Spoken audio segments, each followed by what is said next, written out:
that you can mitigate, obviously. Yeah, hey man, I'll wax it. When I'm down bad, I'll tell you guys, I'm not down bad, but it's a hefty loss, right? It's like a 4-figure loss at this point this morning, but we're not going to realize it just yet. That's daily. That's unrealized daily. Yeah, it's right? unrealized. Not, No. Okay. It's just a literally. No, okay. So we got 3 seconds. So what happens is I have a bunch of shares, right? The shares are heavily in the money. Now these contracts are now out of the money, but essentially the loss that I have in the contracts is flat considering the unrealized gains that I have in the shares. Got it. Right? So it's like, I'm down, but it's essentially unrealized that I have lost. So I'm literally flat on the whole position. Even though the contracts are down multiple hundreds of dollars, the shares mitigate that and hold it relatively. And I love that's how you're playing. What is that called? That strategy? It's just a hybrid system. Hybrid contracts and share system. Fair? Yeah.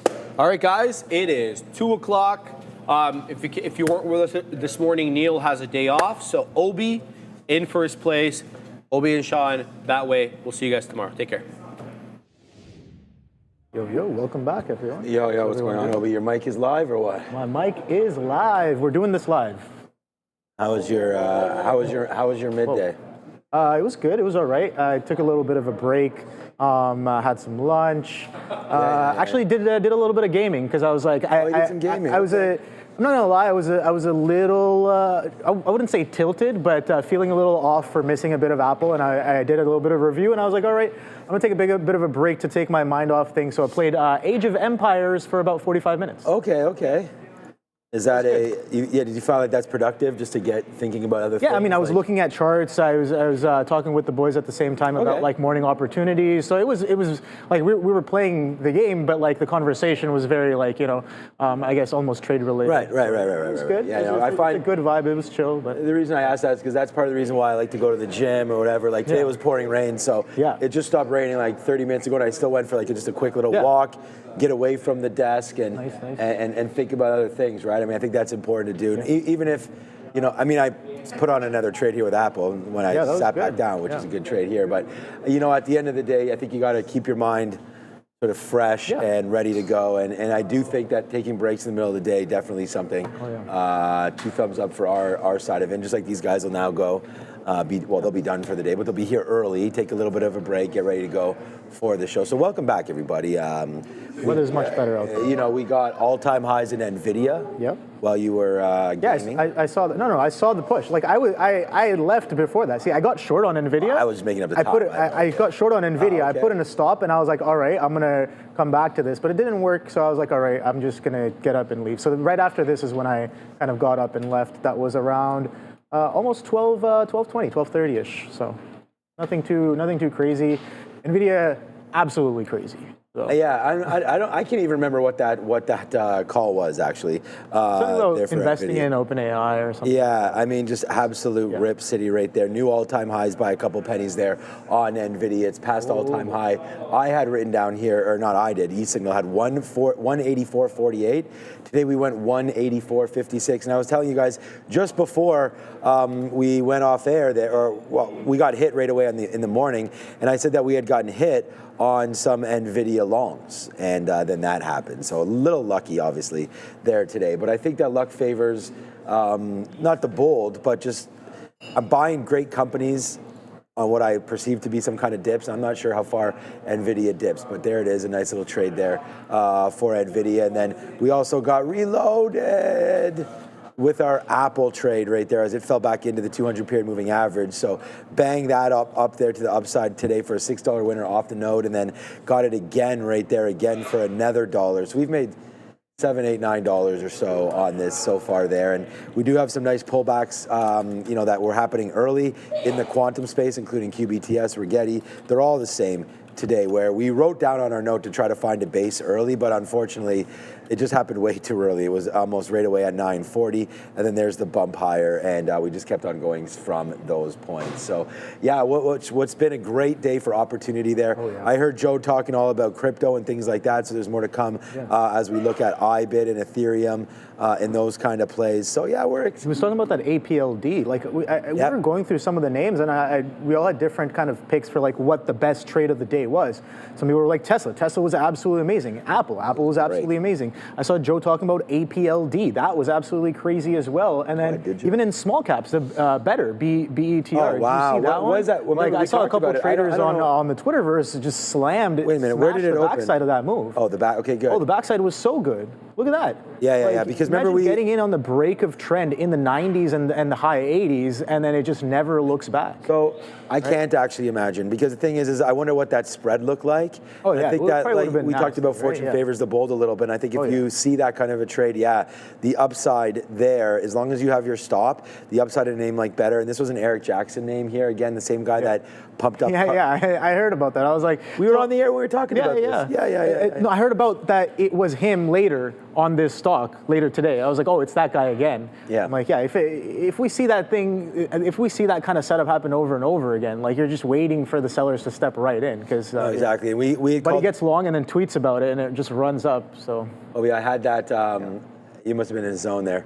We talked when this at first was halted there. I said my piece about how it's sometimes the rich get richer here, where they build a position and then they release the information, and then like I have no idea where they got out or anything like that, or where Eric, you're still in most likely, right? But the same thing happened with Open Door, and then that's what it is. But you got to do the work. You got to take the position, and you can see, I think, money coming maybe out of Open Door today, and I think traders are fearing potentially that maybe some of the steam has come out of this name, which is why Eric Jackson and the crew that's trying to pump up Eric, EMJ Capital, I think it is. I think that's about right. Might be losing their sort of will to continue with Open Door and might have gone over to BETR there today. But you are 100% right about how it's sort of losing its steam just a little bit right there, but it has bounced nicely off this $50 area.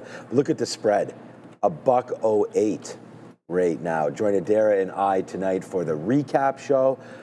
It should be a good one. We're going to talk about some hot names that are printing today, and then we're also going to try to do something a little different where we talk a little bit more about tomorrow's trade and try to educate what we're looking for in potential movements in a stock that reports tomorrow, like Micron.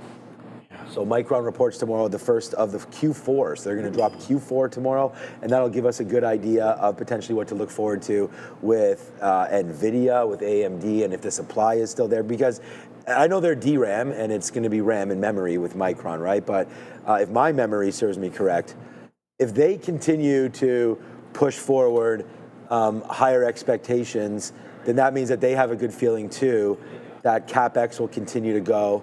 Names like, the ORCLs of the world will continue to move higher there, as we need places to put all of these, and we need the system to continue to go forward.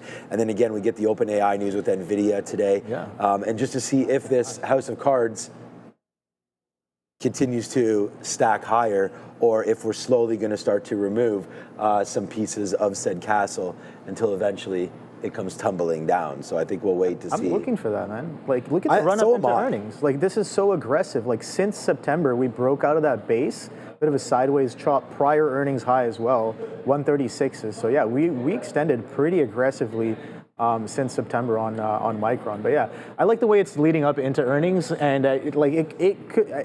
I have no bias coming into it being like long or short. But I'm like, if we gap up on something that's already been trending, like, we definitely have some room to push as well. If we gap down, we got lots of places to look for potential support as well. We know how strong some of these chip names are, and any aggressive sells. We were talking about when is the next aggressive sell going to come in, and I mentioned earlier this year we had about a 20, 15, 17%. They're all over pullback, the charts. right? It's just like, all right, cool. Like, are we going to get another one within the same year? It's definitely possible with the way we're extended so aggressively, but I don't know what news it's going to be. Right. Sometimes, like it's always something like crazy. Like what was the one the bottom in April? Right. You got the presidential seal after some aggressive sell. Oh, that was April bottom. when he held up that tariff. So. And then he was like, this is a great time to buy. Well, that was the trigger to go low. So it's just like that was the turn off of that 17% drop. That's what you said. Push all in Yeah. On moves like that. But no, I'm with you. I actually did a video recently. You can go find it on Instagram, I believe, where we answered the question, what would you do if you had 10 grand to invest? Oh, yeah. So what would your advice be to people? I'll tell you what I did if you want to know that. Sure, yeah. So I said basically I would put $5,000 into the S&P 500. The S&P 500 has returned 83% over the last 3 years and continues its upward momentum, right? And that way you're not stock picking, okay? Then I was saying, you know, $2,500, I think you could throw it into pick a name. I think you can go with NVIDIA, you could go with NVIDIA, this guy over here, JPM, love some JPM. I mean, you guys know I love some JPM. I don't even know what JPM. I know Canadian Morgan's banks at are all-time strong. highs, my guy. Don't worry about looking it up. So basically, names that you like, spread names that you use. Names I mean, you could put 1,000 in Google, whatever, like that. And then I was also, the key point was here is that I think it's important that you leave 10% in cash into a high-yielding cash account. Okay. So whether or not you're grabbing 4%, if you have a Wealthsimple or you have a Webull or you have a Robinhood or something like that, if you're just sitting in cash. Coinbase nowadays. Coinbase USDC is 4.5%. You know, so keep your money in there, let it keep on earning a little bit of interest so that when you see an opportunity like what everybody's looking for, you have cash. Because the thing is, if you're going to say all of my and I realize that I'm Italian and I talk with my hands all the time. My wife was watching an old video of me and my daughter, and we were singing Let It Go, Frozen. Yeah. And I was sitting there watching it on her iPad, and I was like, let it go, let it go. And I was like, and it did take control. And I was just like, and then we were looking at it, and my daughter's like, and she was 3 years old. Yeah. And I was holding her in my lap, and she's kind of like looking at me like, and I'm just belting it out, and my hands are going everywhere. But no, I think that if you put most of your earnings, or it's paper earnings, right, where it's in the stock. So you could say, I have $1 million in the stock market, but it's all tied up. Mm-hmm. Well, then when the move happens, unfortunately, that million is tied to that move. So if you have 900 in equity, but then 100 in cash, regardless, move zeros whatever way you want, like maybe $900. Mm-hmm. If you have that much in cash, then it gives you that flexibility. Of being able to then deploy that into names, either dollar cost averaging or getting that all figured out. And Joe was just talking about on the midday show as well, trading with options and using longer dated options. So there's different strategies that everybody can use. Dry powder is a good point, everyone in the chat. And on that note, I know we got to go to Sharif in a minute. Yeah. I just want to say here, we love the chat. There it is. What's up, James Dell? Yes. Got to keep a little dry powder. I think that is 1,000 million%. But I want to get this going immediately right now. If you're watching, you got rolled over from the old broadcast. All right, so or maybe you didn't, I don't know. But we got to get some more likes. So let's hit that like button right now. We've got Obi back in the building. May or may not see him the rest of the week, right? He's filling in for us whenever we can. We want to thank Obi for that. So hit the like button. Obi's compensation is directly tied to how many likes we have. Damn. Yeah, maybe I should have told you that before. Yeah. Well, let's. What percent are we looking at? Like 10, 15%. Let's not make our 10,000 likes, guys. Let's not make our negotiations public. But that is my bad. I should have explained that earlier. Yeah. Oh boy! All right, guys, you heard the man. You heard the man.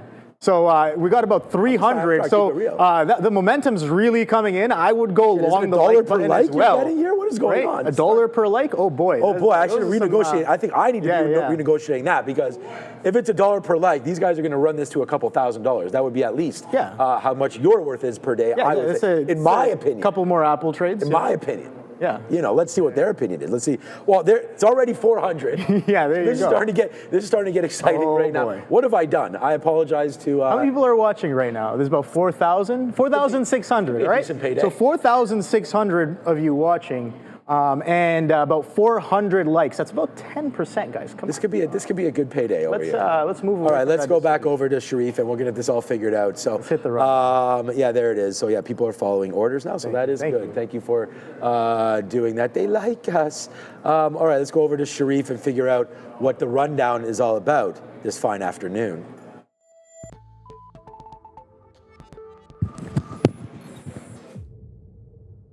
Welcome to the afternoon rundown, everyone. The show you decide what we talk about every afternoon. Obi, he's in for Neil. Neil's got the day off today, but the boys, they're locked, they're loaded, and they're ready to look at the tickers as decided by you, but the only way to get those tickers right there is to get into the chat and vote for your favorite tickers every day. Super simple, just throw in that $sign followed by whatever ticker your heart so desires. Let's first look at the 4 major averages before we start the rundown here. All 4 major averages green on the day, with the ES up about 1/3%. Good look. The Nasdaq, though, leading the way here, up over 0.5% and knocking on the 25,000 point area. Yes, the melt up in the Nasdaq continues. The Dow above 46,000. Closing in on that 47,000 area, up the least of the 4 major averages, up 0.14. And the Russell looking at taking the lead here from the Nasdaq, up 0.4% on the day, up into about 2476. Let's look at the first ticker, though, as decided by you. No question about this one. NVIDIA, yes, we got close, if did not break all-time highs on NVIDIA. 184.55 is the high of the day. On the back of this headline, yes, NVIDIA is throwing their hat behind OpenAI to the tune of $100 billion being announced here to support the ChatGPT creator. So good luck, guys. NVIDIA, $100 billion investment in OpenAI. All right, guys, 14 years ago, BTCC, 0 hacks, 0 excuses. BTCC.com delivers when others don't. Trade Bitcoin up to 500 times, even Tesla, gold, and Forex. With smart copy trading, you don't just watch the pros, you trade like them. Regulated in the USA, Canada, and Europe, trusted by 6.8 million traders. Trader TV Live exclusive. Scan the QR or click the link in the description box for a 15% deposit bonus. BTCC.com, where the pros trade, and now so can you. All right, so thank you for that, Sharif. NVIDIA, crazy kind of move on the news there. Look at that opening range high / day high breakout when the news does come in. Absolutely slamming it through the day high, through prior day's high as well. That was a bit of a giveaway, in my opinion. Didn't really participate in that one because it came in so hot, but still continuing and holding up pretty well as of right now. I did participate in a little bit of a short just right here at that 183, but you can see it's holding up the base really well as of right now. Again, strong continuation and a higher price acceptance off of the intraday catalyst on NVIDIA. So good stuff here. Fresh all-time highs, Sean, so. Yeah, just barely here. Continuation. I actually heard Sharif mention something on the midday when this happened.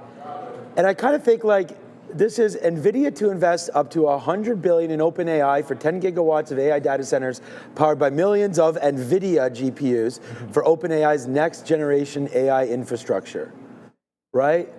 So I almost feel like NVIDIA is investing in themselves again right here. Oh, yeah. You know, and the thing is, it's like they just invested $100 billion in OpenAI and gained like, I don't know, $200 billion in market cap or something like that. So like, I don't, this is like part of that house of cards that I'm talking about. Like, I don't understand. Like, their strategic partnership enables OpenAI to deploy at least 10 gigawatts of AI data centers with NVIDIA systems representing millions of GPUs and OpenAI's next generation of AI infrastructure. Okay, so the reason why, obviously I'm just kind of, talking like this, but I think the boon for NVIDIA is that it was them and not AMD. AMD, yep. Like NVIDIA got to talk to OpenAI and agree to give them this $100 billion worth of GPUs and equipment in order to deploy a faster ChatGPT, get the system going, build on top, or whatever they're doing with this. So for me, I think it's a great idea. It puts NVIDIA more into the spotlight, but I don't know if it actually changes anything right there. If you're investing, it's almost like a share buyback almost, I feel like a little bit. Now, I'm sure I'm misunderstanding the story here, but at the end of the day, who really gives a what? Because hopefully someone made money, of course. And I mean, this is why Obi, nothing that I try to do is rocket science because I'm just quite frankly not that smart. But at the end of the day, I think investing in the best companies will yield results like this. Like I talked about this earlier, the levers that a lot of these big companies can pull. if Amazon says, oh, I want to get into making bobbleheads, all right? Bye-bye whoever's making bobbleheads right now. Right, yeah. They'll absolutely crush the competition. Right, you're either going to get bought out by Amazon, which would be great for them, or they're just going to start, they're going to sign a deal with the NFL or whoever and start making bobbleheads. You know, or something like that. And they tried to do that with iRobot, you know, IRBT, that got blocked. But they were like, you know, going to buy out iRobot to make those Zumbas or whatever, to clean up, whatever. And then all of a sudden that gets blocked. But that's how I'm feeling about with a lot of these big companies here, like in NVIDIA. So for me, I recently bought more this morning, obviously, well, not aware of this kind of a news story, but I think if you just keep putting your money into the big names, stuff like this will happen, and NVIDIA just goes back to all-time highs. I mean, can you imagine a world where the Nasdaq's at all-time highs and NVIDIA isn't? Well, now we don't have to worry about that because that is exactly what's happening. So, all right, let's go back over. Here's another name. Someone in the government bought this name, I believe, a hell of a long time ago.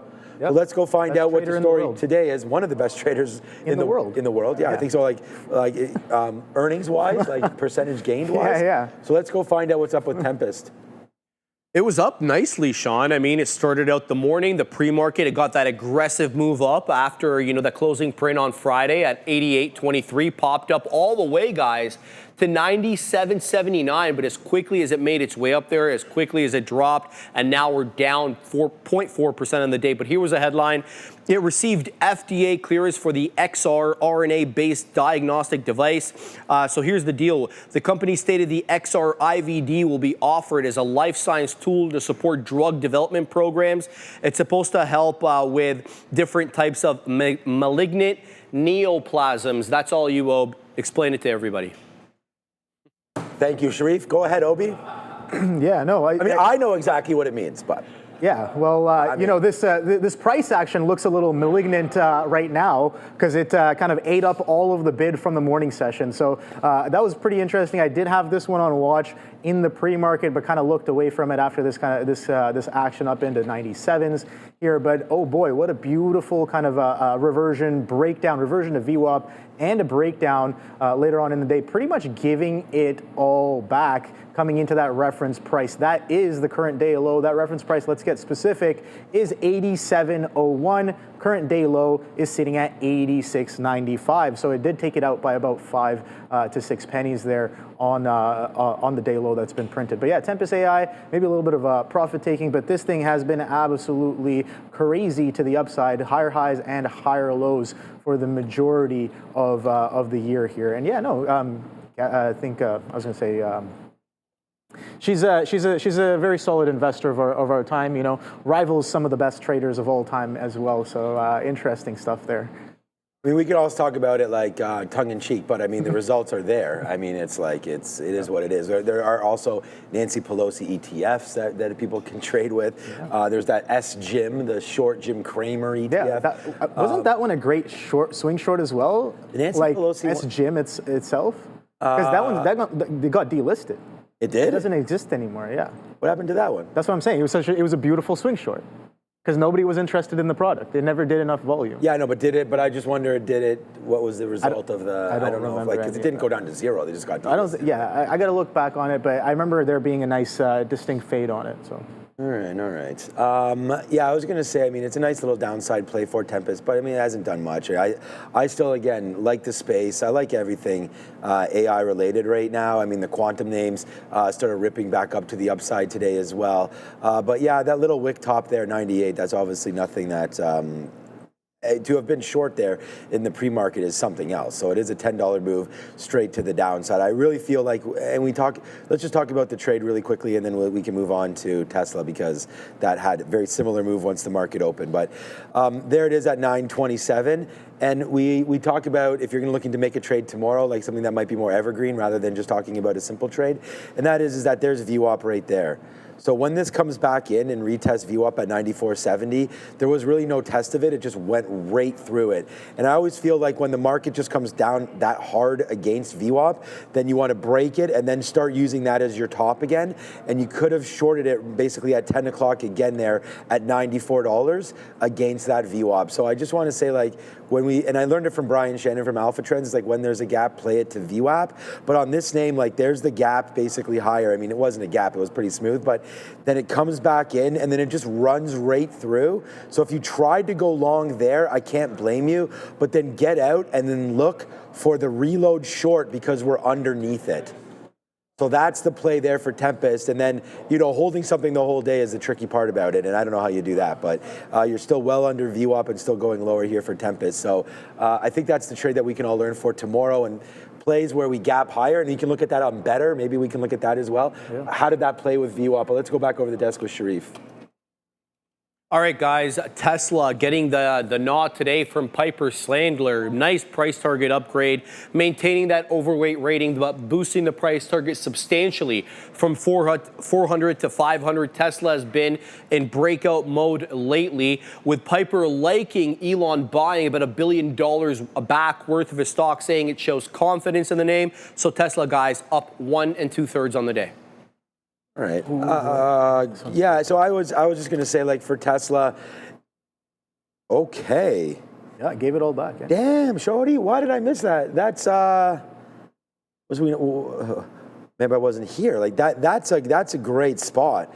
I was going to say, you and I sat here during the during the pre-show, and we talked about Tesla having very dramatic moves one way or the other off the open. And with better news today, Tesla opened up higher than the rest of the market. The market was red when we came in this morning, and Tesla was up basically this percentage, right? And it was like we thought that Tesla did have a great opportunity to go. It does bounce off the 200 period moving average almost perfectly and then goes up 15 bucks or whatever, right? But that is the area where causing me for concern, pause for concern, because that should have been a long right there at 430, came right back in and gave you like a great even dollar level. So I like that trade there for Tesla and hope it comes back right now. I'm going to try to go long on Tesla. I mean, I feel good about the stock. I love the fact that we said this earlier, they're talking about cars again. I like that for Tesla. We already know the base case scenario that we're excited for robo-taxis. We're excited for sort of the push into China, or not, they're already into China, but the push for the Chinese deal. I think if that gets done, I think that would help out Tesla as we get to figure all that kind of stuff out. Even, you know, deals with Canada for automotive. And I just think that Tesla does have, and we don't say this too often, but there's some tailwinds here that exist with Tesla, and I think they're real this time. And then the robot, I think, is real. Neil and I have sort of looked that up. I don't know if you have, but it was only like 20 grand. Now, I think 20 grand is expensive for it to do nothing. Optimus? Yeah. That's not bad at all. Yeah, but I think the average person, I think the idea behind Tesla Model 3s is that at one point, the Tesla Model 3 became like an everyman car. And what I mean by that is it was less. The price of a Tesla Model 3 became lower than the average car sold in the United States at one point. Yeah. So I just think if they're going to be the first ones releasing a robot, what happens is that you have to have that initial adoption. Right. And I think a lot of the money comes from, I think it comes from commercial and industrial first. Right. Where they're putting, and it's already there, robots to help the lines. It's already started to happen. Yeah. Right, making the cars are already all robotic anyways at Tesla, so things like that.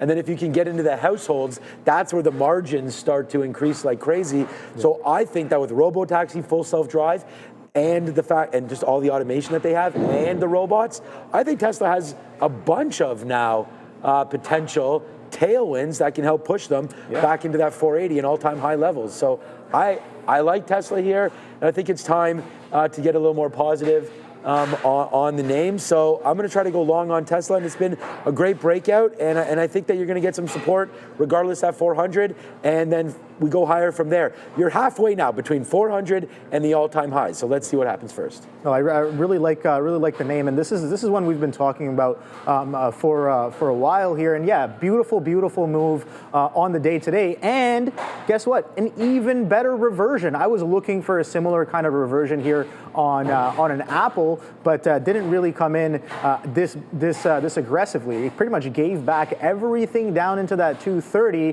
which again happens to be in and around that prior day high. Pre-market levels, pre-market supports in and around that area as well. Couldn't break down 230.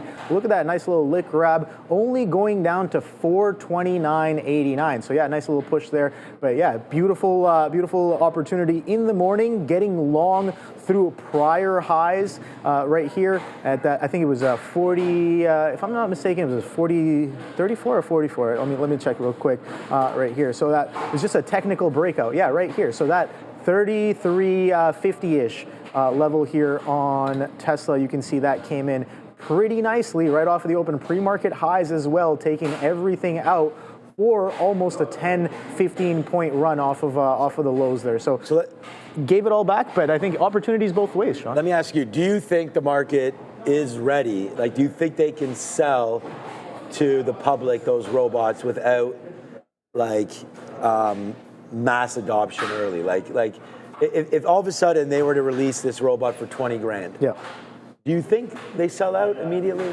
Like, what do you think what's the inventory like? That's what I'm saying. Right? I don't know, but do you think that they can meet the demand? Like what? Like yeah, I think they could meet the demand, but like I don't know. I don't know what that market is like. Like I would like, would you take a robo taxi, like an unmanned taxi, before an Uber? For me, I'm not there yet. I think I'd be fine with it. You'd be fine. Yeah, because okay. I've looked into a lot of the technology and I've seen a lot of the test drives as well, and I would say that I definitely trust it. But I think I've seen a couple of videos with people kind of being trapped in the vehicle as well. So it has to have a kill switch. It's got to have a switch where like I hit the button and I'm like, all right, let me take over. You know what I mean? Take over what? Take over. I don't know. Maybe with my phone or something. You know, I'll say stop. Dude, they're never gonna let the passenger take over the car. Yeah. Because I can be like emergency stop or something. I'll be like an emergency stop button, and it just it kind of overrides everything, and it just pulls over, right? You know the reason is like, because most people will take cabs, maybe they're intoxicated or whatever. Yeah. So the thing is like, you may be sitting in a robo-taxi and there's absolutely nothing wrong, but your head is spinning. Yeah. So you potentially think the emergency stop. Yeah, Can you imagine that? Maybe, yeah. They're like, sir, like it comes on the microphone, like, sir, there's actually nothing wrong with your robo-taxi. You are asleep in the backseat, my friend. Yeah. And but maybe you get a fine for that. You know, it's just like on transit. You know how you have like the emergency stop buttons and the pulls or whatever. Like, yeah, if you pull it for no reason, you're gonna get a fine. Okay. But if you have valid reason, then you're fine with that. You're okay. I got you on that. I don't know. The robos, I think they do get sold out, but again, I don't know. They'd have to place an offer into the market and see what the demand really is like, right? Yeah, it's kind of a rhetorical question. Like we have no idea. I'm not even sure the price tag, but that's what they were talking about earlier. Apple right now up $1.50, but right now every year 3.8 million concussions are reported, Andre, in the United States. Yet there is still no FDA-approved treatment. But there is NYSE-listed Oragenics, and of course their symbol is OGen, and they are changing that with their first in-class intranasal drug designed for rapid brain access. With the concussion treatment market projected to reach over $9 billion by 2027, Oragenics is uniquely positioned to lead the way. You can learn more and schedule your meeting today by scanning on that QR code right there to find more about Oragenics, and I think that's very important. And I mean, they need to find out a way to stop having Achilles and whatnot on ACLs popping in the NFL. We had 3 or 4 big-time injuries. James Conner yesterday, gone for the season. Najee Harris gone. Both running backs, changing the game for fantasy players this week. A lot of injuries this week in the NFL as... That's crazy. Like, over the past month, I think both my brother-in-laws ripped their ACL. Doing? One of them was playing basketball, and the other one, I think some like a trampoline thing that they were doing together. But who the hell's hitting the bang? Sorry, Obi. Joe really appreciates. Joe is like, Obi's family got hurt. Yeah, bang, bang, bang. Come on, what? Hey, it's the basketball. Okay, I guess. I don't know. Go sports. I love playing basketball. But no. Hopefully they get better soon. But yeah, no, that's weird. I'm just like all these ACL injuries happening around. And I think if you and Joe want to deal with it after, you guys could do that. But it's all good. Hey, we got the forescreen. What's up? He says he has a bad knee too. Yeah, don't we all, man? I got a bad knee. He really likes it when other people join him with the bad knee. Yeah. Is it, me and you are attached. What's it? Suffering loves companion. What's the thing? Yeah, suffering. What's that expression? Like misery loves company. Yeah. Misery. Misery. Yeah. Misery loves something like that. I don't know how the saying goes. Okay. All right. Let's go back over right here and talk about how miserable Open has been today. Well, Open Door's stock price is kind of miserable, Sean, but the technicals aren't that bad. Down 5 3/4 on the back of this headline. So a hedge fund manager named George Noble, he criticized Open Door, calling it total garbage despite its 1,700+% rally. Noble argues that Open Door's business model is flawed, citing inconsistent losses and poor unit economics. He's warning investors against believing in the long-term viability, and he dismisses the impact of the cost-cutting measures the company's putting in place. So as I mentioned, down 5 4/5 today, but trying to hold on to $9, guys. Hey, Obi, how many family members blew their ACLs? 2.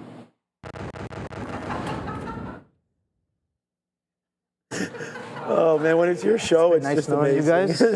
you guys. Oh boy. I can't. I just can't anymore.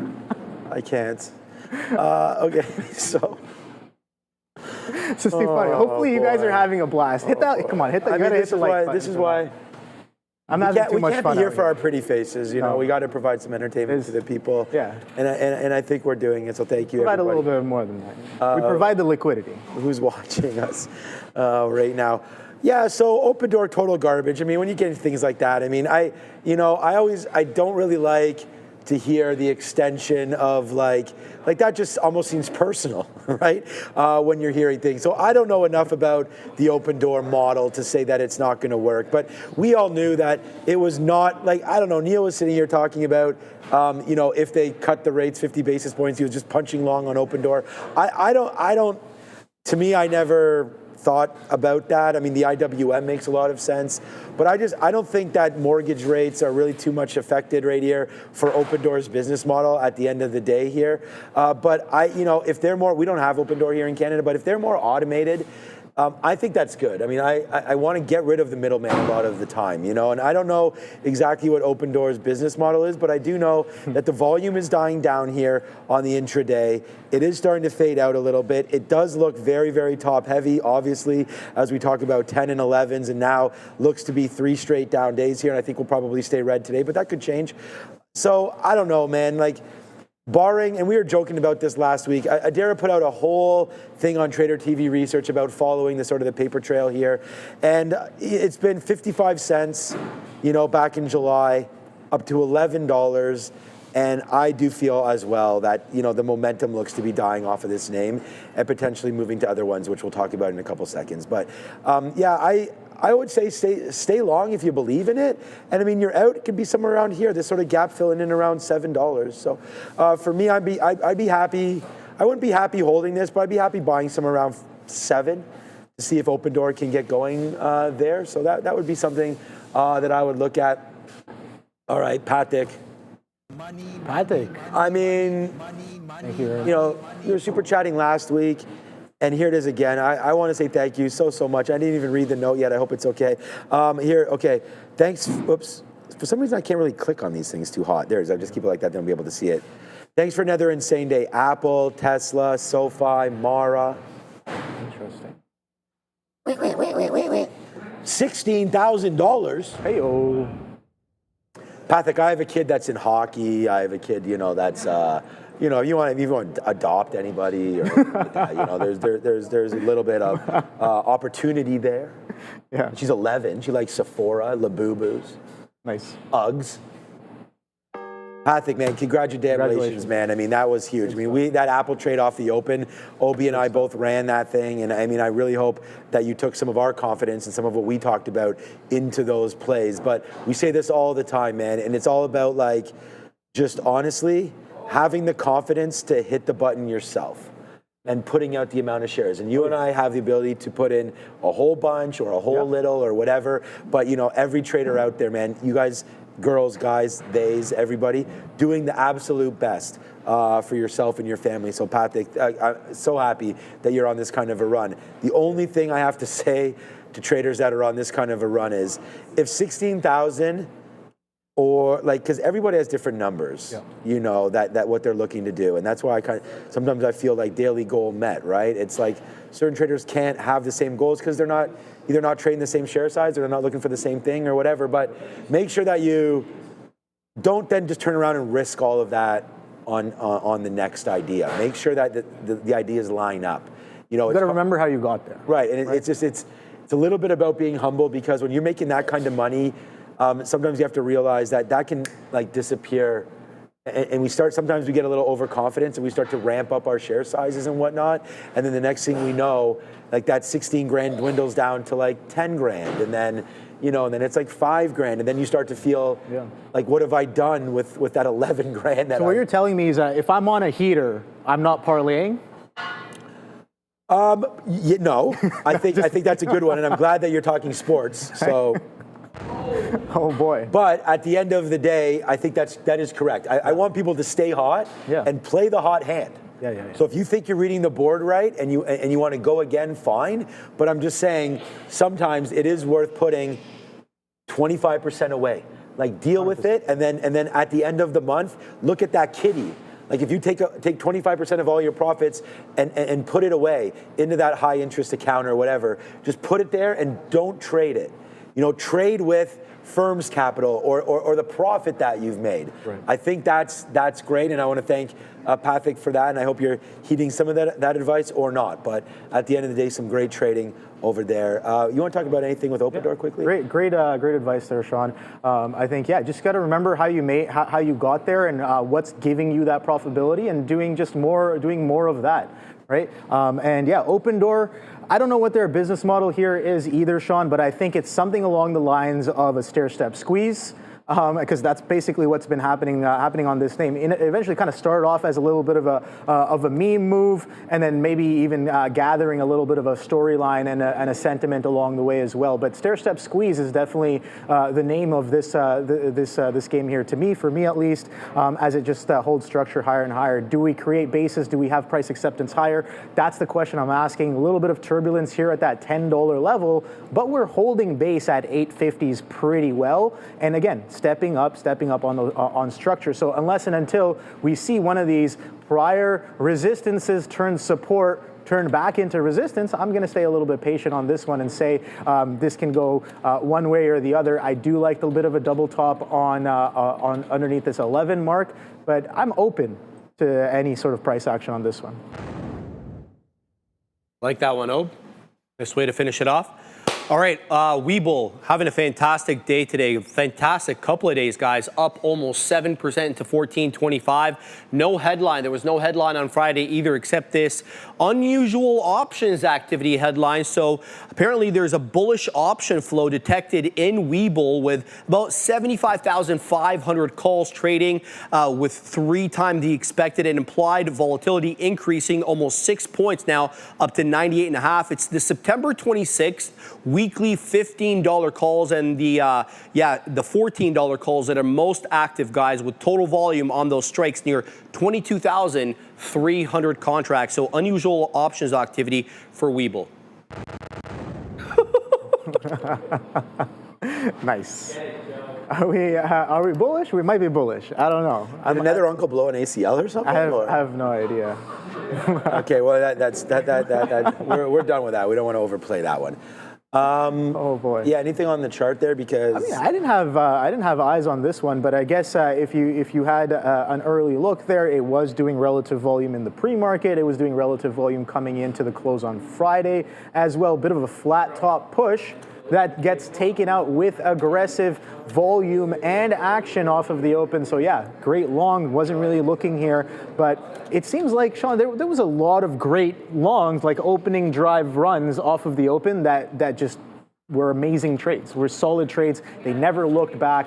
So yeah, a lot of opportunity in this market, man. It's things are getting a little bit crazy. It's just, I just hope it lasts a long time. But and if it doesn't, that's fine as well. We know the cycles that the markets go through. Sometimes they're dead, and then you have markets like this where you might have like 10 opportunities off the open, and we're all arguing about what the best opportunity was. Was it a Tesla? Was it an APLD? Was it a Webull? Was it an Apple? Who knows? Was it the airlines short, right? Was it crude oil? Like, there's so many things that are moving around and have range and extension that, it's difficult to kind of stock pick. But the thing, what I'm noticing is, like, just got to pick one or two and really try to do your best at them. And that's the best thing we can do. Like you said, we can't catch all of them, but this market is definitely very, very fruitful. Yeah, if you were Ash, you try to catch them all, but you can't really do that. But from Pallet Town. Yeah, something like that. I don't know enough about it, so don't. You're getting to be too much into that. I just know Ash Ketchum. That's it. I don't know anything else. I know that I'm trying to catch like a Bulbasaur or a Charizard and all those things, and all that kind of stuff. And that Pikachu's not the strongest; he's just the cutest, you know. That's it. Okay, so yeah. I don't know. I mean, was Sharif mentioning that just options activity? So someone out there, and they talk about how the option market drives also, you know, the liquidity and the movement in the equity market. So there's always traders that are looking forward and trying to figure out proper plays. And if this is being front run by someone with options, well, then maybe there is some sort of a release coming for Webull. The only thing that I can possibly think about now is that maybe some of the, and I don't think some of the luster is gone or whatever on Robinhood. I mean, I think Robinhood still has a lot to go, and the fact that they're almost green today, I think is saying a lot, considering the index action was Friday, and you know, the pullback I thought was going to be somewhat real on this, and maybe we could have gotten something into the teens here for Robinhood, but it's not pulling back at all. We've seen Robinhood and SoFi, some of the newer fintech plays get added into Nasdaq 100, S&P 500, whatever it happens to be. So I'm just thinking that, hey, if all of these companies are doing that, and Webull has a similar trajectory. Now, I don't know what Webull's daily active users are or monthly users or what their assets under management are or anything like that as comparison to a Robinhood. But I do know here, I see them advertising a lot. I know they're stepping into Canada. I know they're in the US. I know they got some of their crypto licenses as well going through there to operate in different parts of this world in different jurisdictions. So I think Webull continues to work, and honestly, I just thought it maybe got beat up over the last couple days, and it would make sense to me that as people change their money into Robinhood and into SoFi, which is breaking all-time highs. I mean, we have a $1 winner right now on SoFi, and we're going to talk about that as well. But maybe now some of our focus will go over to Webull, you know, instead of these other names. So I just wonder if money came out and went into names like SoFi and Robinhood. I mean, look at what Robinhood's and SoFi has been doing over the last little while. So yeah, I mean, we're long down there, but that's the kind of stuff that I'm thinking is just a rotation from same sector, but now out of names like SoFi and Robinhood because we've already put the work in. They've already made all-time highs. So now let's flip over and look at a Webull. So for me, I think you can timestamp it right now. Like this day might be the start of something decent for Webull, and we'll see if it can get back up to highs as well. I would say it can, and most likely will. We just don't want it to step up into earnings and have a mistake, right? And I think that's what everybody's always protecting against. All right, thank you for that. Now back over into trading just real quickly here. I got out of another piece. We'll fire off the hot dog cannon because it's been a good day for SoFi. This was marked down on our sticky note real early, and boom to the upside there, $30 and change. I'm just going to get out of another piece here because we're underneath VWAP. We're not underneath VWAP. We're underneath the 200 and underneath the 50-period moving average. You're going to get another piece out here at $30. Our best out is 30.30, and that ain't bad. So from $29 all the way upside for SoFi, it was well traded there, and I'm glad to be able to put this on here today. So SoFi continues to do okay. Right there. This is people are talking, use Webull, move from Schwab there as well, and there's difference. So thank you for that, Joseph, for sharing that. And that's what I think people are doing. They're getting price. They don't want to pay for trades. They want to have all the options. They want to have a cool experience on their app. Even for me, I'm still with one of those legacy trading factions, and I use the app, and it's not the greatest. But I'm not trading on my desktop anymore. I'm putting trades through on the phone. Right. You know, so I think that if they can sort of monetize that, which Webull and SoFi and Robinhood and all that seem to be doing, there's Moo or something like that. There's a bunch of different opportunities there to do that. IBKR, I think, has a good app, and there's a lot of opportunities to trade on different spots. But SoFi is a bank, a little different than everything else. But anyways, that's that. Yeah, no, I think this is a good move on SoFi. Great job catching that long early on. That was the best price all day on something like a SoFi. But guys, I got some exciting news for Canadian sophisticated traders. Beta Pro by Global X Canada has just launched 6 new triple leveraged ETFs offering 3 times bull and 3 times bear exposure to the S&P TSX 60, semiconductors, and U.S. Treasuries. Even better, they're offering a special fee rebate, dropping management fees to just 65 basis points. until December 31st of 2025. That's the end of this year. Not many months left until then, guys. These ETFs also employ currency hedging to seek to neutralize US dollar exposure, providing performance that may more accurately reflect the underlying US equity indices. If you are a tactical, sophisticated trader looking to amplify your performance, check out betapro.ca/3x daily to learn some more. All right, guys, Oracle, I see what you guys are typing in the chat. I'm looking for the next trade. I'm watching this NVIDIA, not really in anything significant, just looking for maybe an end-of-day pull-in, but more than willing to give it a couple of tries. Not the best opportunity, in my opinion, but I'm looking for the next trade here. And some of you in the chat pointed out Oracle, and oh boy, Oracle, what a crazy move. Strong trend to the upside, holding pre-market levels that broke in the first hour of the trading day. You can see in and around about that 10:30 mark, we break pretty clean through the high of day, through pre-market highs, and continuing to push even higher. So it seems like this one might be a little bit, I guess, lifted on the TikTok news, and yeah, dancing to that tune there to the upside on Oracle. The morning seems like it was some of the best times to get long on a lot of these stocks on the day here. And yeah, Oracle, another one of those. 300 holding up really, really well. We saw how it kind of consolidated in and around there for a majority of last week. A little bit of a ping to the downside, 292 lows from last week, and then just bids right back up, 325s now. So absolute crazy runner on this one. Oracle just going for it right there. So let's take a quick look as well. Some serious support for Meta, saying Misham here. So let's go take a look at Meta here as well. I know this is one of the Mag 7s that I kind of leave on the side burner, but oh boy, what a beautiful short.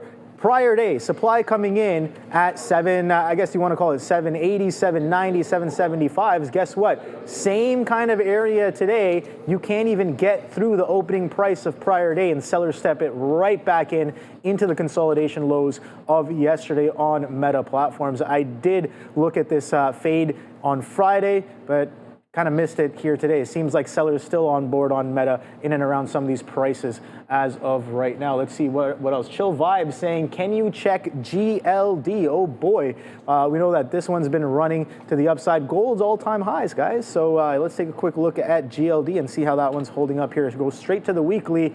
Wow, look at that weekly gap up, man. Oh boy, that consolidation that was happening for a majority of the year, guess what? That's a flat top breakout, as Sharif likes to say right there. 317s, 318s, those higher lows building up into that level. And yeah, the gold chart looks very similar as well. GLD pushing fresh highs, and the weekly looking like it's starting to extend. And you know what I really like, Chill Vibes? The breakout happening with expanding volume. I know you like that as well. Let's take a quick look at gold futures as well, because that's mainly what I focus on in terms of morning scans when I'm looking at the price and price action of gold, as well as some of the other futures as well. You can see here, not as aggressive of a gap up on the weekly. You can see that gold futures actually overlap a little bit there. I like this information a little bit more because, again, they trade They trade a little bit differently than some of the stocks and ETFs themselves. So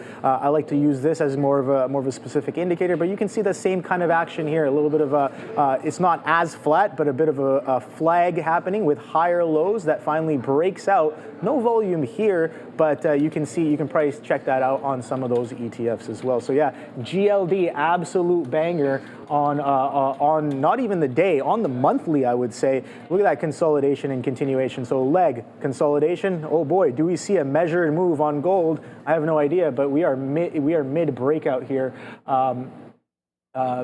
Vic in the chat saying Google. Let's take a quick look at Google, and then I'll cover Amazon for none in the chat as well, and then I'll pass it back to Sean here. So Google, I had it on watch prior day because of how strong it was going into the close, but guess what? Not really the same kind of sentiment as a Tesla or an Apple coming in on the day here. Bit of a lick grab of prior day's levels, and then strong fade. I don't know what this was in the middle of the day, but I was like, oh boy, boy, that's a crazy wick low of that 250. It kind of slams into that 250 and then bids right back up for a nice, I guess, sell-off and reversion back into VWAP. But you can see sellers kind of dominant, staying dominant on the day today on Google, as we are trading both below VWAP and below opening range highs as of right now on Google. So nice little continuation potential on that one if you had that VWAP short there. And what was the next one? Amazon. Oh boy, this one I think I did trade it last week.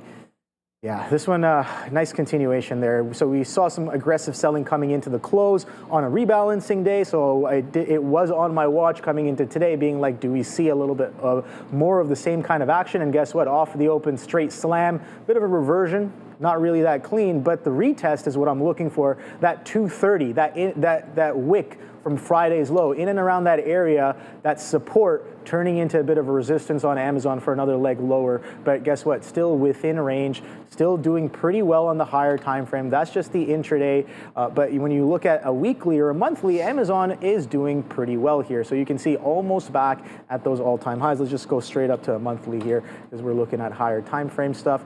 You can see here the action, the price action a little bit more clearly when you take out all the noise that comes in with the daily charts and sometimes even the weekly charts. That's why I like to look at 3 months and sometimes even 12-month charts just to take a look at a bigger picture. But you can see here, absolutely solid uptrend and poised for all-time highs. So that's what I'm honestly waiting for on Amazon, guys. What do you got going on, Sean? You just heard, I was listening to you, man. I like all Great, that. Great reload on that Apple. All that work that you're doing there. Yeah, thank you. I appreciate that.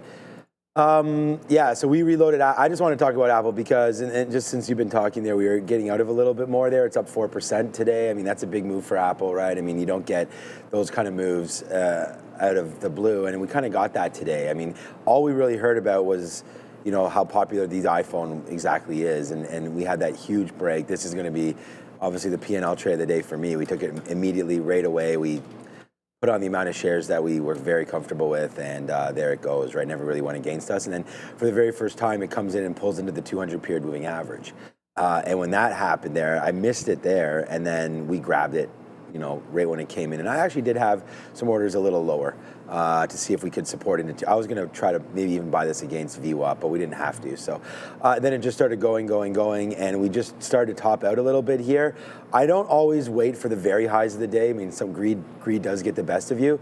And then we broke back down below this 21 period, and I'm just trying to get out of a little bit more here, just in case the market does fall down. And the reason why I'm looking at that, Obi, is like, this is what the Nasdaq is doing. It is trying to break trend. Now, we tried there, we tried there, we tried there. This is the 50 period moving average.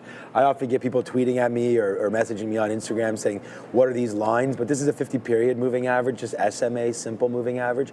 And I use it as kind of like a trend break, right? And I mean, and it gets choppy.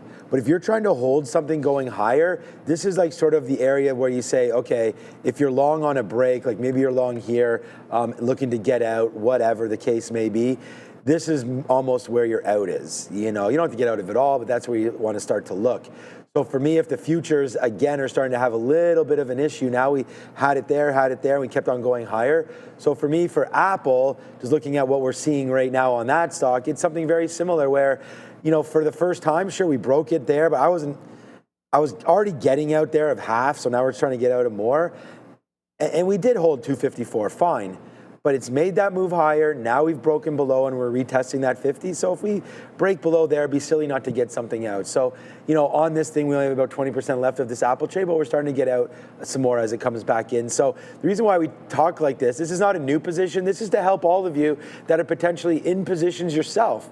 If we always get questions here, like right now, Louis saying, can we bring up Palantir? Sure, bring up Palantir. Like, you know, and it's just like when you're looking at these trades and you're long or you're short and you're thinking about what to do.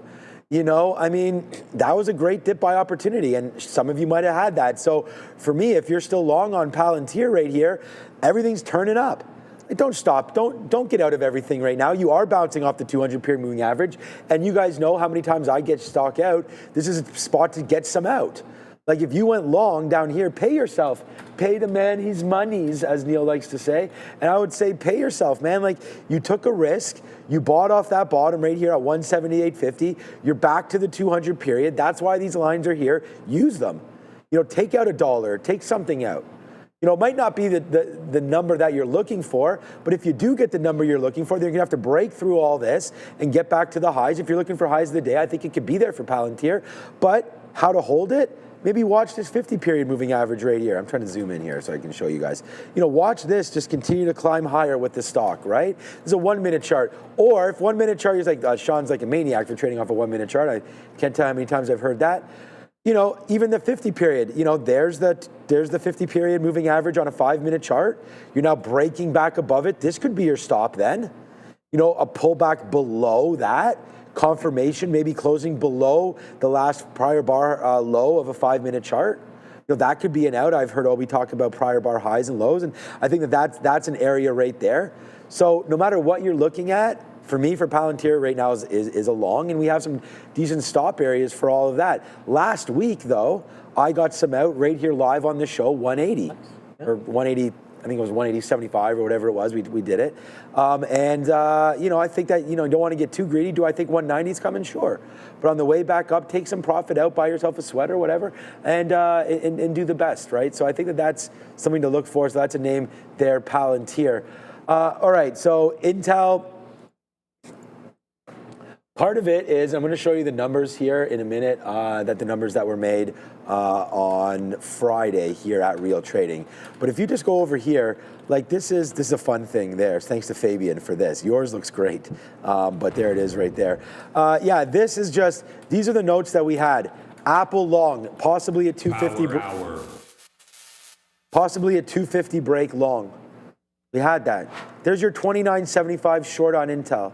There's your SOFI 29 long. And then we talked about wait for a developed support, then get long on the quantum names. Well, we're going to go, this is a 4 for 4 sticky note. But not only that, they're actionable trades that actually all filled today, right? Like here's the Intel short, 29.75. And then when we were in the trade, we talked about potentially reloading if it got to 30, and that's exactly what happened. And so there's the push down on Intel. That's $1 in the money.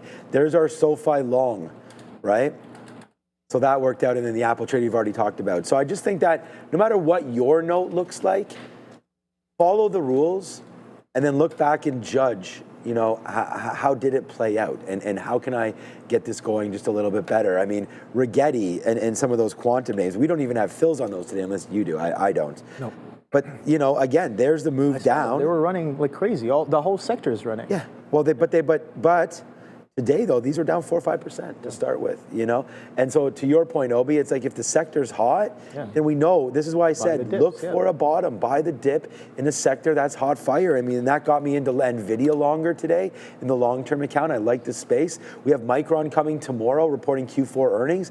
They're going to lead the way, right? They're going to give us an idea of what Q4 looks like for them, what CapEx is looking like, what their fabs are, what their build-outs look like. Do they see continued demand?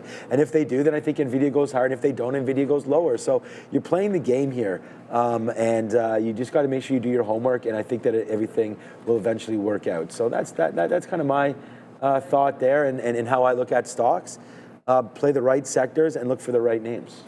Yeah, I think stock selection is definitely very, very, very key here. I just asked the chat, what charts do you guys want to go over? Because I know I keep calling out just a few names off of the open, but I know for a fact I keep finding other names that had amazing opening drives, like that Webull, and some of these other quantum names as well. The ORCL was going as well, IONQ as well. So yeah, a lot of stuff moving around. So I want to take a look at some of those as well, and that's going to help me out as well for when I review potential opportunities and missed opportunities later tonight as well. So yeah, we can do some of that work together here while I'm also looking for the next trade. NVIDIA, I was stopped out of. Guess what? That came in pretty I wouldn't say aggressively, but it looked like it was going to break down to me, and then it just came right back into the highs there. I didn't give it to high a day, which is obviously real risk in my opinion, but that's not the trade I'm really looking for. I'm looking for it to go right away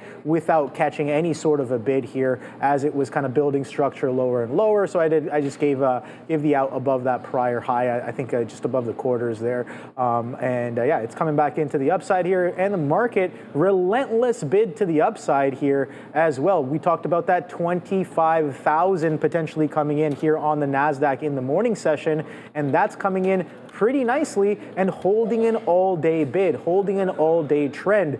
We were kind of talking about, oh, when rates get cut, when will we find the bid? Is the bid going to come in? And it seems like some of that buying is definitely starting to trickle in. Now, I don't know if that's the kind of those are the participants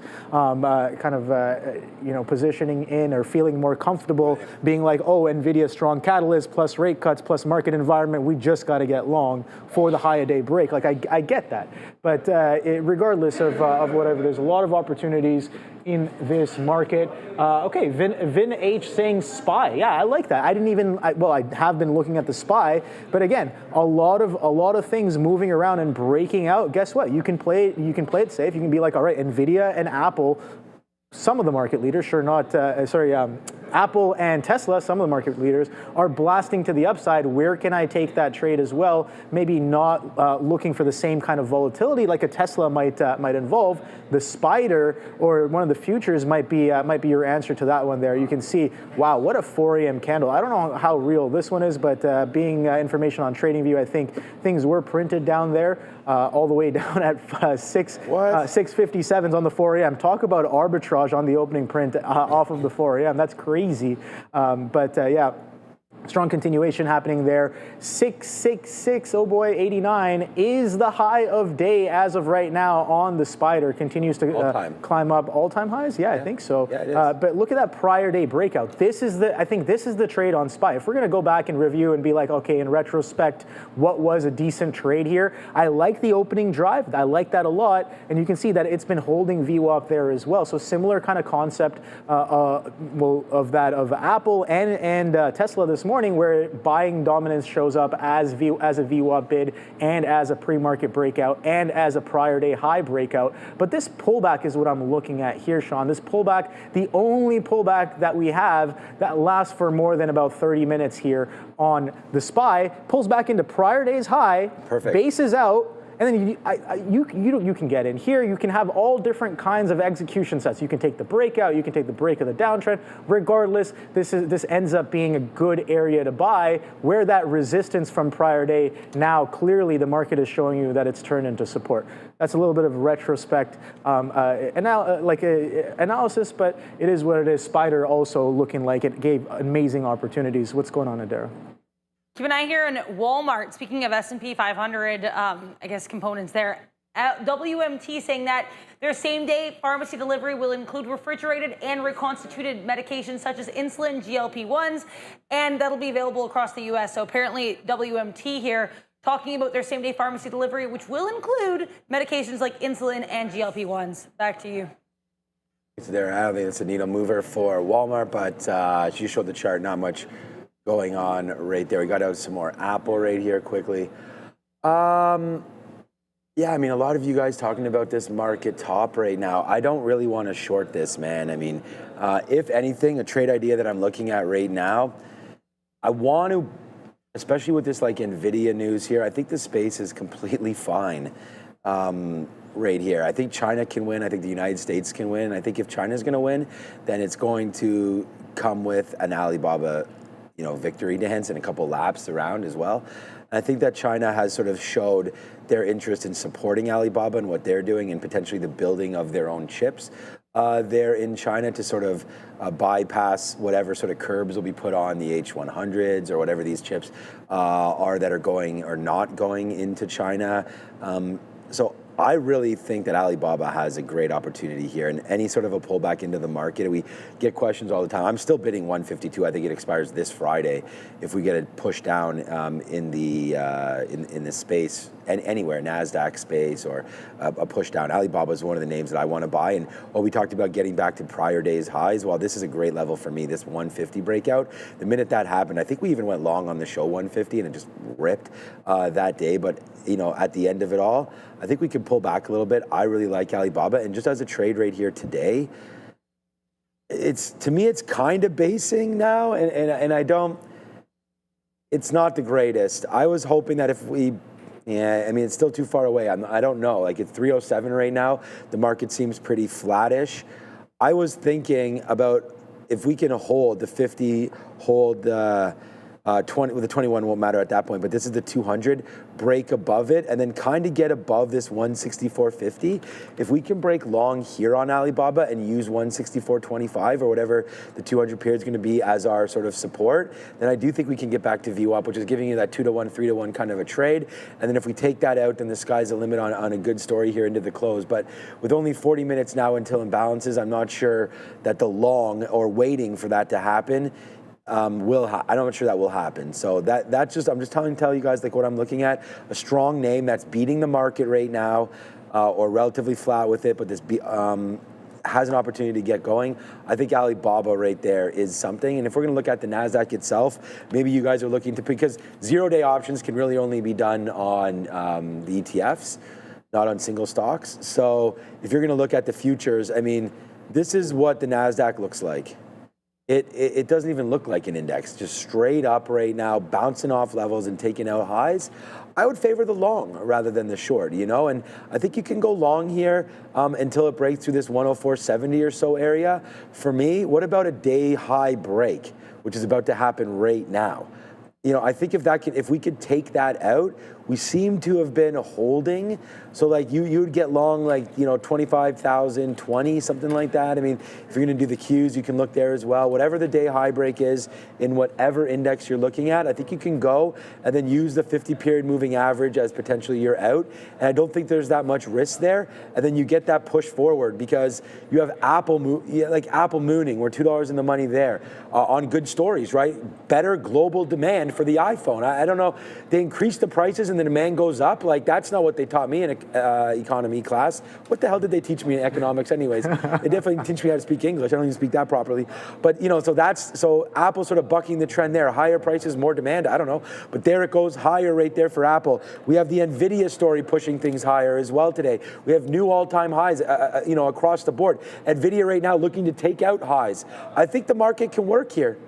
And yeah, I don't know. For me, I don't mind that trade at all, Obi. What is the high for the TQs today?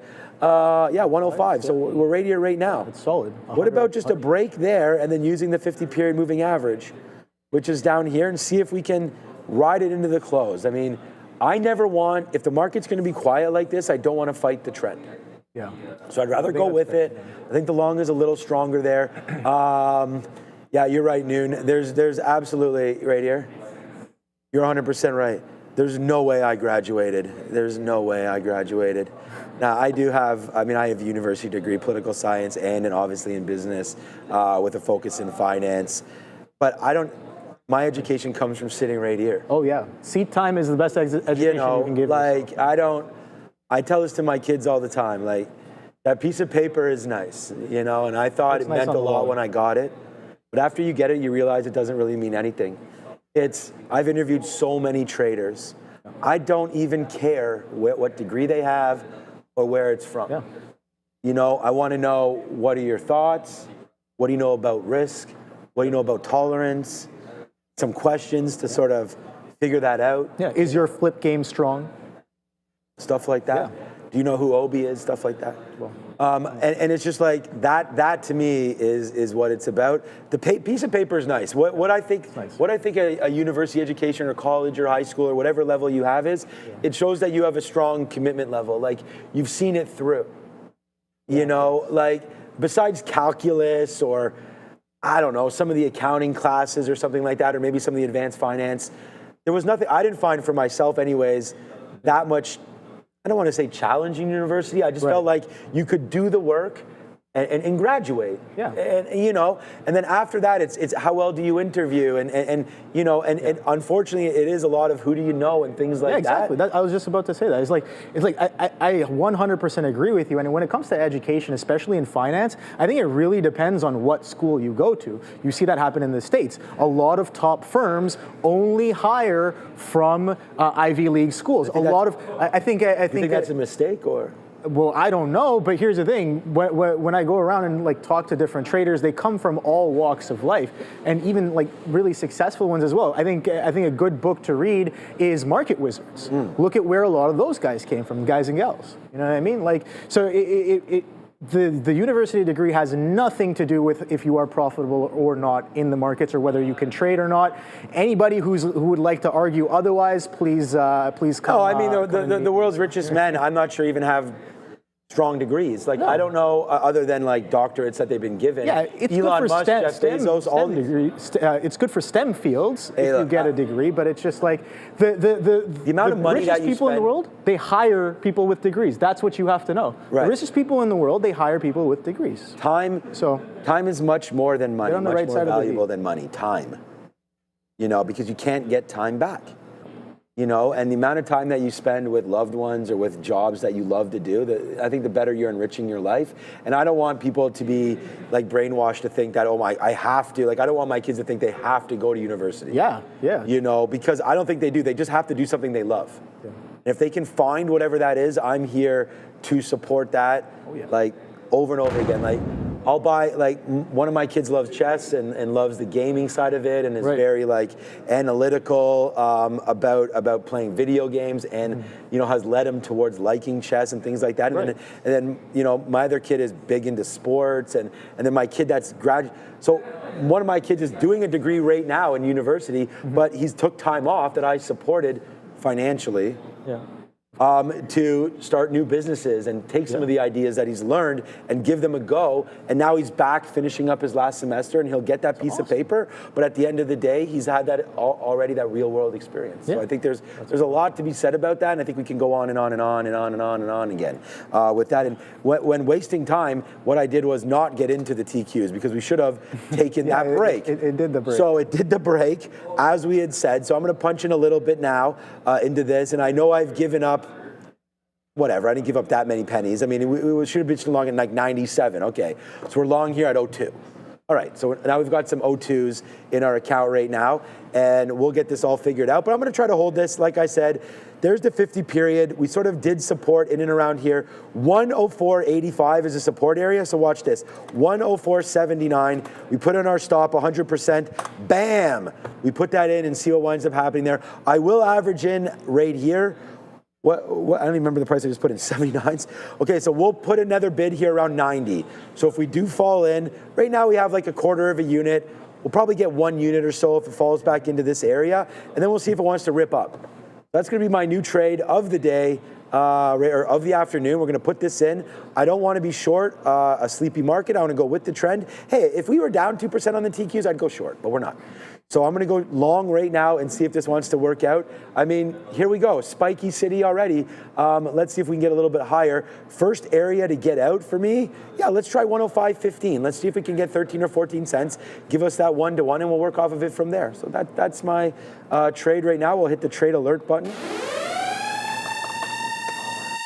New trade alert, Obi. So that's what we're in right now, and we're getting some out as we go. So. Yeah, for sure. Nick in the chat asking me, Obi, what did you trade today? Well, I traded just 2 names, Apple and a little bit of NVIDIA. But a lot of you guys were talking about Robinhood. I don't know what's good in the hood, but this thing is going a little crazy right now, breaking out of the day high, breaking out of prior day high as well. This bid came in and around, what is it, 254, 255-ish. Maybe catalyst driven. I haven't really looked into it just yet, but nice little push and breakout of opening range, and a lot of you guys were calling it out in the chat as well. I got eyes on it. I didn't want to chase along up here, but oh boy, I'm looking at maybe a potential reversion, but I'm not really. I'm going to wait and kind of observe and see. This was added to the S&P as well. We got a strong push on Friday. That imbalance was absolutely crazy, both on Robinhood and App Loving. And so App Loving not really loving the price action today relative to Robinhood, because if you look at App right here, bit of a distinct difference here as it could not get past that prior day high, that aggressive bid that took us through day high. Again, on the imbalances, it was quad witching, and again, both of these stocks getting added to the S&P. But today, a bit of a flat bottom, looking like it might want to break. VWAP has held pretty nicely, but Hood, oh boy, that continuation's coming in quite nicely. And I think, if I'm not mistaken, the short float on Hood is definitely higher than that of App loving. Let me just quickly check my FinViz right here real quick. But yeah, no, app was pretty strong. Hood was pretty strong going into the close. And let's see. Short float on app loving is 5.69%, so about 6% short float on app loving. And then when we check Hood and we see that, that's about, okay, wow, I was wrong. 3.91%, so that's not as I remembered it. I guess maybe on the grind up that Hood's been having, it did exhaust a lot of the shorts there. So I was mistaken. I thought Hood was a little bit more soaked than that of App Loving, but I am wrong on that. But again, don't forget, some of those short interest numbers are about 3 to 4 weeks old. So just you gotta take that with that in mind. Got to remember that things may have changed over the past few weeks for that stat to kind of move around a little bit. But I do like that push through that all-time high, or not all-time high, prior day high, and the 125 push. So we're pulling back right now. I do like the idea of a reversion, but I'm going to stay patient. We are going into the last half hour, just about 10, 12 minutes left for that. And if we're going to be trading this far high, I'm going to be a little bit more patient and just to see if that bid will step right back in, maybe after trapping some shorts there. But Hood looking pretty strong, and nice continuation on the day today. A lot of consolidation, man. It's almost in retrospect, you were like, oh, well, we made higher lows with a relative flat top, so maybe keeping eyes on that prior day high was something worth doing on the day today. But yeah, a bit of a miss on my part. Hood, absolutely beautiful action on that. So, let's see, Scalp Hunter asking, do you know of any programs that let you put in your trading data so you can look over your own trading metrics? Yeah, there's a lot of trading trade analysis softwares out there, and that can track your trades and give you stats behind them. I can't think of many off the top of my head, but to be honest, I'm I have a bit of a tinfoil suit. Some of those services, I'm a little sketched out to give them my trading data. I just keep a lot of my trading data by myself. But every now and then, every 6 months or every year, what I've done is like I've uploaded some stats just to get a half year or a full year's worth of data all together, and then I just delete it after. But again, I'm sure they keep that data that data as well. But regardless, I'm sure there's a lot of analytical tools there. You just got to do a Google search, and I'm sure some of the top ones will do more than fine. I remember there was one that we used to use, but kind of fell off because I didn't really like the way they kind of did their thing. I think it was TraderView or something like that. But tried them out for a while. Trade Ideas? No, not Trade Ideas. We're talking about like uploading your trading information, and it gives you a whole thing of stats. So some of those are really good. It'll be like, oh, you traded Apple this many times today. On average, this was your maximum excursion. On average, this was your maximum gain as well. It's just like how you might find stocks that you never win on, so you might want to take that out of your roster as well. So it's always good to run those stats. But off the top, I'm not really using anything specific right now, other than just tracking my own setups and be getting really specific. My setup tracking and my journaling has really, I guess, changed significantly over the past year and a half. Just trying to become a little bit more effective and efficient with what I'm doing. So it's like I'll review a lot of like every trade that I take during the day, but I'm being very specific with the kinds of trades I'm writing a full write up on, and then afterwards I'm like, okay, these were the best trades of this month for me. And those are the things that I want to be looking for going forward because I performed well on them as well. So, right. Yeah. It's always good to do that stuff. That's the only way to become better at what you're doing. Yeah, of course. How are you going to get better if you don't review your work? Right. No, 100%. It's like I said, not to beat a dead horse, but you and I sat down this morning and I was like, I really wish that there was like that one sort of idea that I had to say, like, this is the trade today, you know, like I'm going to put everything I have into this one trade. And as you get more comfortable looking at screens and trying to figure it out, like that Apple trade would have been a good example of that here today. But okay, trade alert again. We've averaged boom, boom. Geez, boom, boom, right there. So we did average into our TQs, and it's like almost immediately, like, find the biggest red candle here in the last 2 hours. Well, how about right when I was talking about going long? Boom.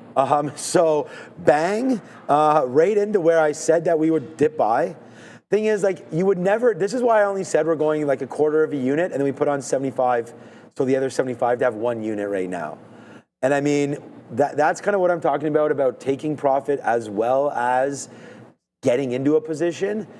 It sucks when you're right here and you only have a quarter and it takes off, but then at least you have something. But if you've seen it like come back in and hit the 50 a bunch of times, nothing wrong with saving again some powder to be able to average in or average down or average up if it's working as well, like you did on Apple, right? So, so that's why my average price right now, I haven't got anything out. The average price you see on the screen right now is correct, 96. It's actually 90. It's actually, I'm long at 104.957.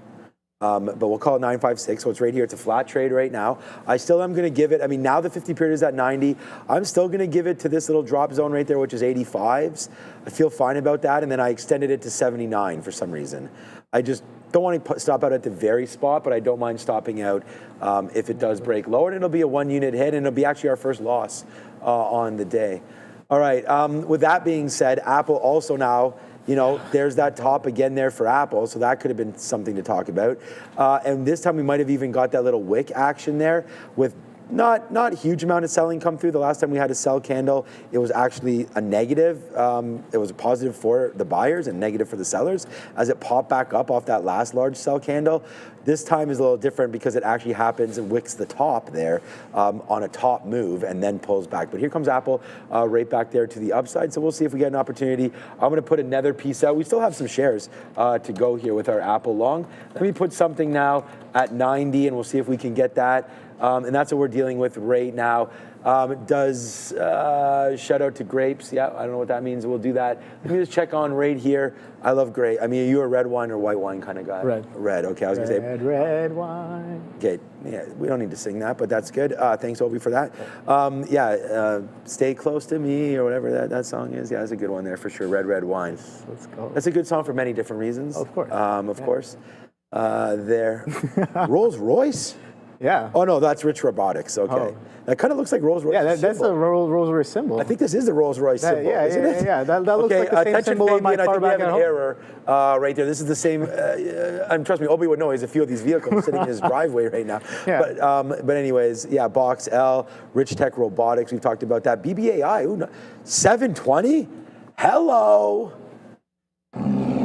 We're long at $4 on BBAI. Let's go. And we talked about, thanks, man, but we talked about that. We got some out at $6.50. Now the next play is $7.50, then $8.50. So we're getting close. Maybe tomorrow. And then $15. Maybe tomorrow on that one. Yeah, and then the plan is to hold about 35 to 40% of our position. And we'll see if that wants to run higher there. Apple up 4%. We've talked about that.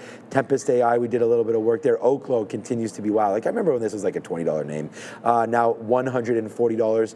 We could check out on our boy SMR as well. But that's what you guys want to talk about there today. So quick little look there. We're now back to flat on the TQQs here. All right. We got some super chats coming through here that I definitely missed. So I'm just going to cover these just real quick time. All right. Yes, sir. First of all, Patrick, thank you so much, man. Money. I mean, 16 grand. I mean, that's a good. That's a good month. Let's be honest. You know, you do 160. You do 16 there. That's 160 a year. Tack on a little bit more, 2 months extra. Yeah. You know, you're talking about 190 grand a year there in trading.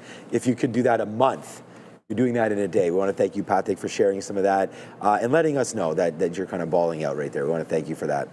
All right. Sorry. I did say that about Wolf, but I want to do this in order. Okay, so Dave's dumb trade of the day. Oh, boy. All right, get ready. Yep. We'll hit the fail because of the dumb trade. I think every trade is not necessarily a dumb one, but I do like what we're talking about. So Webull, the October 31st, so we got a month on that, probably about 6 weeks, $18 calls, but the spread is crazy. Yeah, and I think that's going to happen when you're talking, so let's hope that prints for you. So we'll just hit that. I mean, there we go. David's dropped some great trades in our chat before. I'll mark that down. I know, David, you watch every day. We can ask, Joe's not here right now, but that would probably be a good trade there. $18 for bulls. Let me just see. We've been up there before, right? I actually got some out.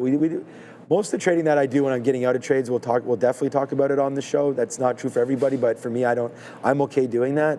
That's the high right there for 18. I think you're right about the level.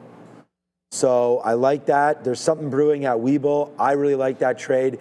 If it can get going similarly to Robinhood and to SOFI, you might be onto something. This could be early days for that. So I say, bang. for that idea. I like it. Okay, so that's David's crazy trade of the day. All right, and then what's up to Bijo? All right, Sean, my man, what up? Want to take a look at Wolf, sure. For me and see what you think. If you look at the chart of 1 hour, 15 minute, or whatever I prefer, Google button in the company a couple weeks ago. Yo, Obi, peace, he says. Yo. There we go, Obi catching a shout out as well there. So, all right, let's look at Wolf here. Just have a quick little look. Of course, TeraWulf. They've a good name in this space. Again, as we talked to some about AI, you just dropped a word there about the Google buy, which is right here, August 13th, I believe. Makes sense. Nice little push there for TeraWulf. Oh boy, what was the question? What do I think about it? Okay, so the first thing I like to do when I'm looking at a stock, of course, is to try to think like, what's the catalyst for the name? And I don't know much about the macro for this play right now, but if you're in this name right now, it definitely looks like it's extension again today, breaking through that top. This to me looks like a decent area to hold, 1050. The pullback, this is a great consolidation. I really love when we see this and then the takeoff and rip higher. I could show you many examples with Apple. We got one again today with NVIDIA. So now the fact that you're like this and you get this base, now the next story that hits this company, this is gonna fly. Because we've already had a buyer at $9. It goes back into here, we broke that resistance, and now it becomes support, and a decent amount of it as well. So I think this has a great chance to get a little bit higher there for TeraWulf. So this is just a daily chart. So if you're thinking about holding this, I think you already got to go right there. The break of that high, we've seen break of highs for Robinhood, for SOFI, just some of those other names, and we can go over some AI plays as well. Google taking out the consolidated levels, I think that's good. And if you're gonna look at a 5-minute chart, that's kind of the next levels that I look at right here. So, all right, running into a little bit of problems here if you're long right now today. Could possibly see a pullback. This goes all the way back to, looks like Thursday or Friday's highs. So we definitely like to clear that. If you're not in position, I'd rather wait for it to break right here, 1180 to get long, and or wait for a pullback into this level right now, 1140. So I do like the stock on the daily. I think it's breaking out. I think there's more expansion to go. But if I zoom back out and we're talking about intraday trades, I do think, Bijo, that you might be getting an opportunity to buy this again in and around 1140. So I think you're kind of stuck right now. I either like the 1180 break higher through that or a pullback into some supported levels over the last couple of days. So those are, for me, good levels. Look, they were resistance, resistance, resistance. Now support, support again. So I like 1150 long on Wolf, TeraWulf, and or that break higher coinciding with the daily level there. So again, thanks guys for all that, and shout out to Obi for that from Bijo.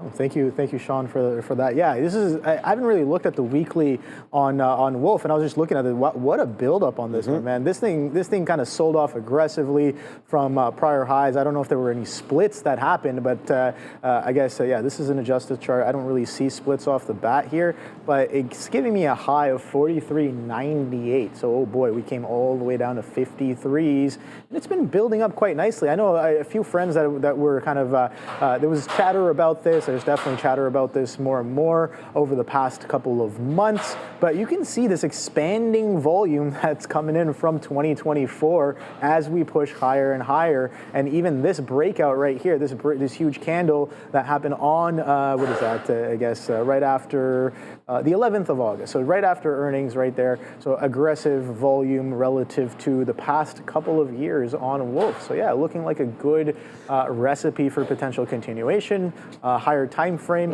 but yeah, good look on that one there. Okay, so we just got another super chat here from LA 1769. Yeah, Thank you for the super chat. MSTR has been trash song in 200s, 300s, 400s, got in at 390 and got stuck. Think we see it run again. Oh boy.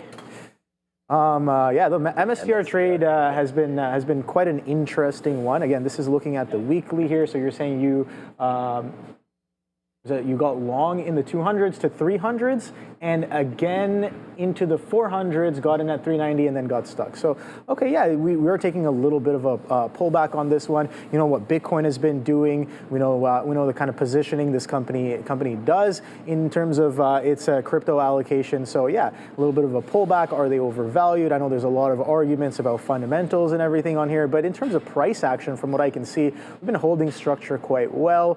But the thing is, this thing selling, in my books, it is a little bit overextended. When and if the selling does come in, it could be nice. But again, if Bitcoin continues to hold higher and step up higher, I think that MSTR, this is well within range. We are making, look at this consolidation base, step up, base on top of 240s, maybe another step up here, and maybe potentially forming a little bit of a support here just underneath that 318 level on MSTR. But Bitcoin is something definitely that I want to keep on watch if I'm going to be looking at this stock as well. You can see, yeah, well within range here. So if this continues to push a little bit higher, sure, MSTR can do a little bit of a chop, but I want to see that overall structure kind of hold a little bit higher and higher every time without really breaking that pattern.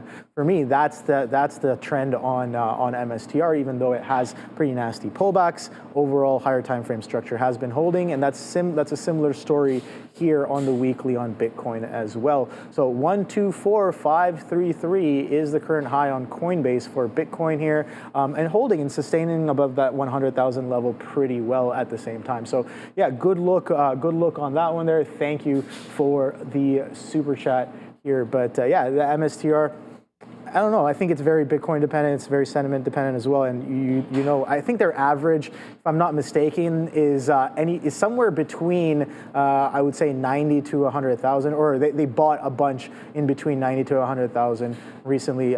Correct me if I'm wrong, but yeah. So MSTR is definitely an interesting look there. But I think another one, kind of in a similar sector now, is the BMNR. I know a lot of chatter about this one as well. BMNR. Bitmine immersion, and now these guys do a little bit more of the Ethereum push there. So we've been seeing some action on this one here as well. But Ethereum taking a little bit of a pullback off of its highs recently, maybe has this gapping down and selling off on the day today. So it should be interesting going forward. But a little bit of an uptrend here on this one. ETHUSD. Let's take a quick look at what that one's up to here. Let's go to Coinbase. And I haven't really looked at this one since, I guess, this morning. So, oh boy, wow, look at that little dump. When did that happen? Right there. So, yeah, this morning, actually. Okay, so I guess I didn't look at it this morning that closely, because we got a strong Kwadunk from 4200s all the way to 4100s. So nothing too crazy, but a nice little sell-off coming into the week. And again, selling potentially coming in a little bit earlier on Sunday as well. So I just want to go to a weekly here. So yeah, we were pulling back from that 5K high. That's basically what I noticed. And yeah, still kind of doing the same here. So question is, there was supply here in 2021. Is there supply here once again 4 years later? That's the question I'm asking. It was pretty aggressive.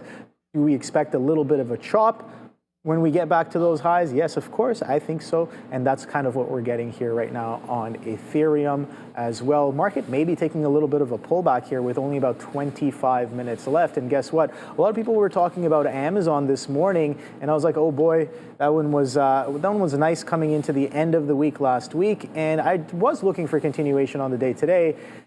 And oh boy, was that definitely right here. So we got that continuation coming in right off of the open, and then the retest of pre-market lows gives you a better chance just as it comes back in towards VWAP. And then look at that, trading and consolidating near day lows right now. So sellers are definitely in charge on Amazon on the day today. When it comes to some other names, obviously we've seen some distinct difference.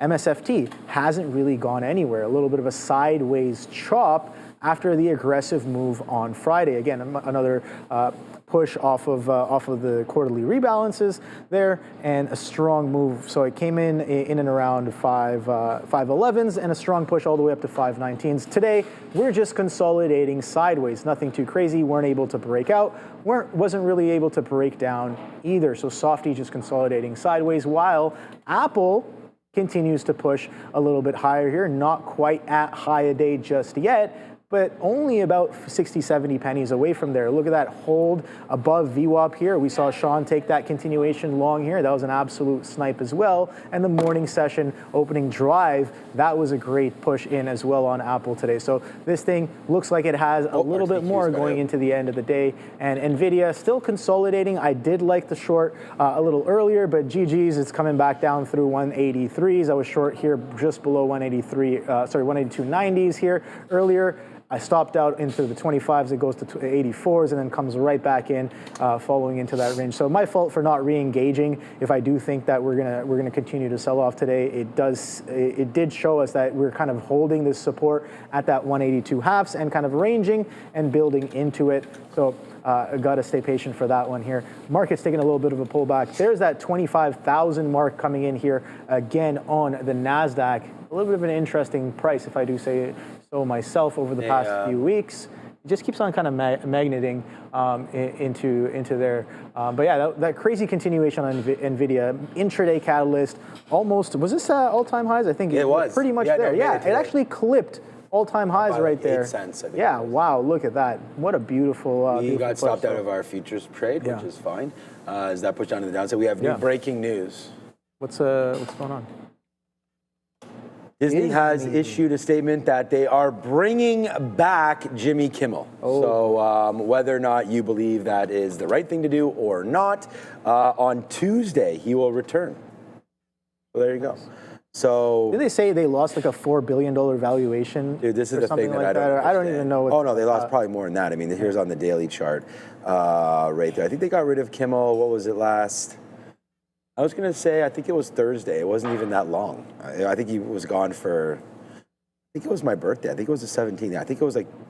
Missed like 2 shows or something. Yeah. Thursday, Friday, and I guess not filming today, but back on Tuesday. So, yeah, they had a little bit of a downside push there. Disney was already starting to come back in a little bit into the 200 period moving average. I still do own this stock, but I don't love the name. But yeah, so there it is, a nice little pop back to the upside there. As yeah, I mean, you know.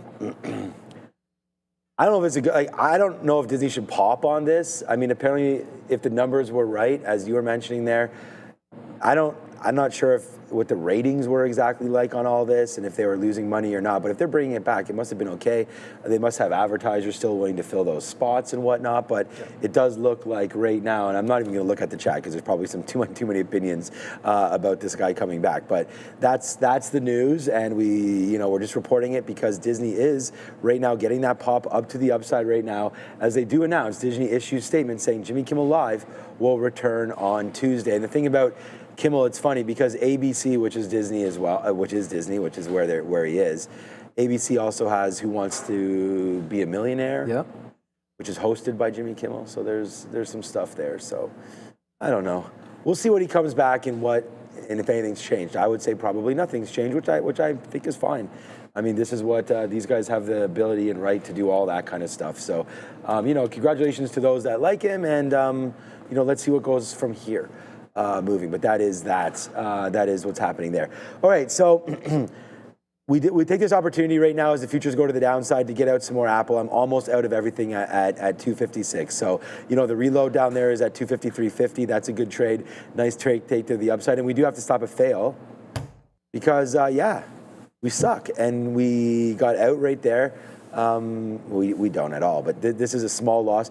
Just to tell you what we wound up losing on this, we'll wind up losing 5% of what we made on Apple today. So that was a little bit of a hit, and we talked about having 1 unit, so not a huge amount of trades. The most units I'll try to take is like 4, something like that. So if you can say like 25% of a full position there on that, and there goes the dip down. This could be a buying spot now, but with only 8 minutes left until the imbalances, I don't feel comfortable going into any trades right now because these imbalances will hit. And they're going to come through at 350, and there's going to be millions of shares one way or the other on here. There was that SPTN or something you said it was maybe it was a delete or something. So we'll see how that all fills out there. But for right now, we have Oracle. They only show the Nasdaq. Oracle is pushing nicely, man. Is Oracle on that? Oracle's a buy? Yeah. Okay. So the thing about Oracle here is why is it so stupid? Honestly, oh my God, not Oracle, but like. Me as a trader, because we had talked about that. We said right here live on air today when we had that TikTok news, and we knew that Oracle was all the rage and all the talk there about that story, and Oracle just continues to climb higher, man. I mean, look at the market's doing right now. Look what Oracle's doing. Great level there. Wow, you're almost back to highs right now for Oracle. Obi, dude, buy the best companies when they dip down. We all know the story here.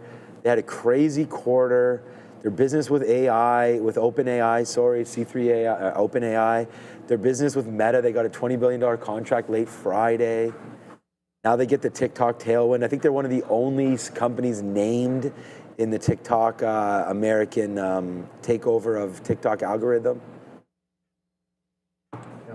I think you asked me earlier, well, here's a bit of a sell-off coming in the market now. You asked me earlier about the 10K, like what would I put my money into? And I think you gave some great advice there as well. It's just like, that's what I've noticed over time. It's like buying into companies that you use, that you're faithful to and that work for you. For example, if you're like, oh, I'm an avid user of TikTok and you hear that Oracle is maybe looking to purchase TikTok and they're a strong bidder, whatever, that's coming into action. If you like Apple, if you're an Apple user, right? I don't use Apple, but I do have Apple in my portfolio because a lot of my family uses Apple. So I'm like, I understand the sentiment, and it's like it's being used in the household, and it's really good. So it's at the same time. I did the exact same thing. Yeah. Like my wife talks about Elf Cosmetics. Yeah. That's been great. Ulta Beauty, stores that are getting popular. I used to buy Starbucks because I was tired of them spending $7 per drink. Yeah. So I was like, I'm just going to own the company. Yeah. You know, and I think that's right. You know, look at the current trends of your... Look at Instagram. How many of you trade Instagram? How many of you use Instagram on a daily basis? Versus how many of you have Meta shares? Come on. I know. Right? I mean, it's like, sometimes it's not... I say the funny story every time that difficult when you look at it in retrospect, but you know. Every time there's a birth in North America, Instagram gains one new. Every time there's a birth in North America, Instagram gains one new customer. Yeah, I'm sure. Yeah. No, because the thing is like, and people don't have to put up pictures of their kids or anything like that, but that's what happens.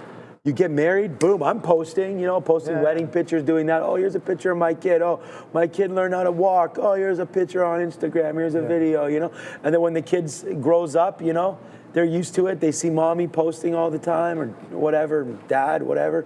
And they like that, man. Technology's not going anywhere. I mean, I just pulled up a random stock because I'm like, LOL, this one might be not in a straight line up, but Crocs. I know a lot of people who've been wearing Crocs. Sure, the journey has not been the cleanest on this chart, but take a look at it since IPO.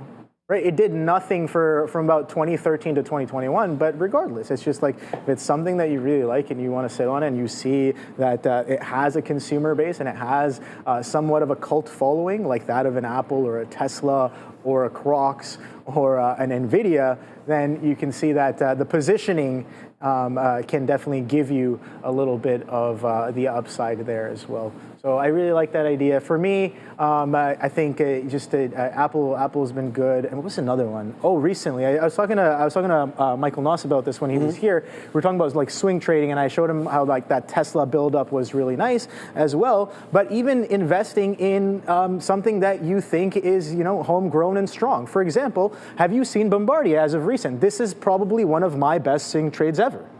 Because look at what this thing has been doing on the weekly. Wow, 195. This closed at 180 last week, 181. And I was like, oh boy. 195. And Sean, guess what? I bought this in 2021.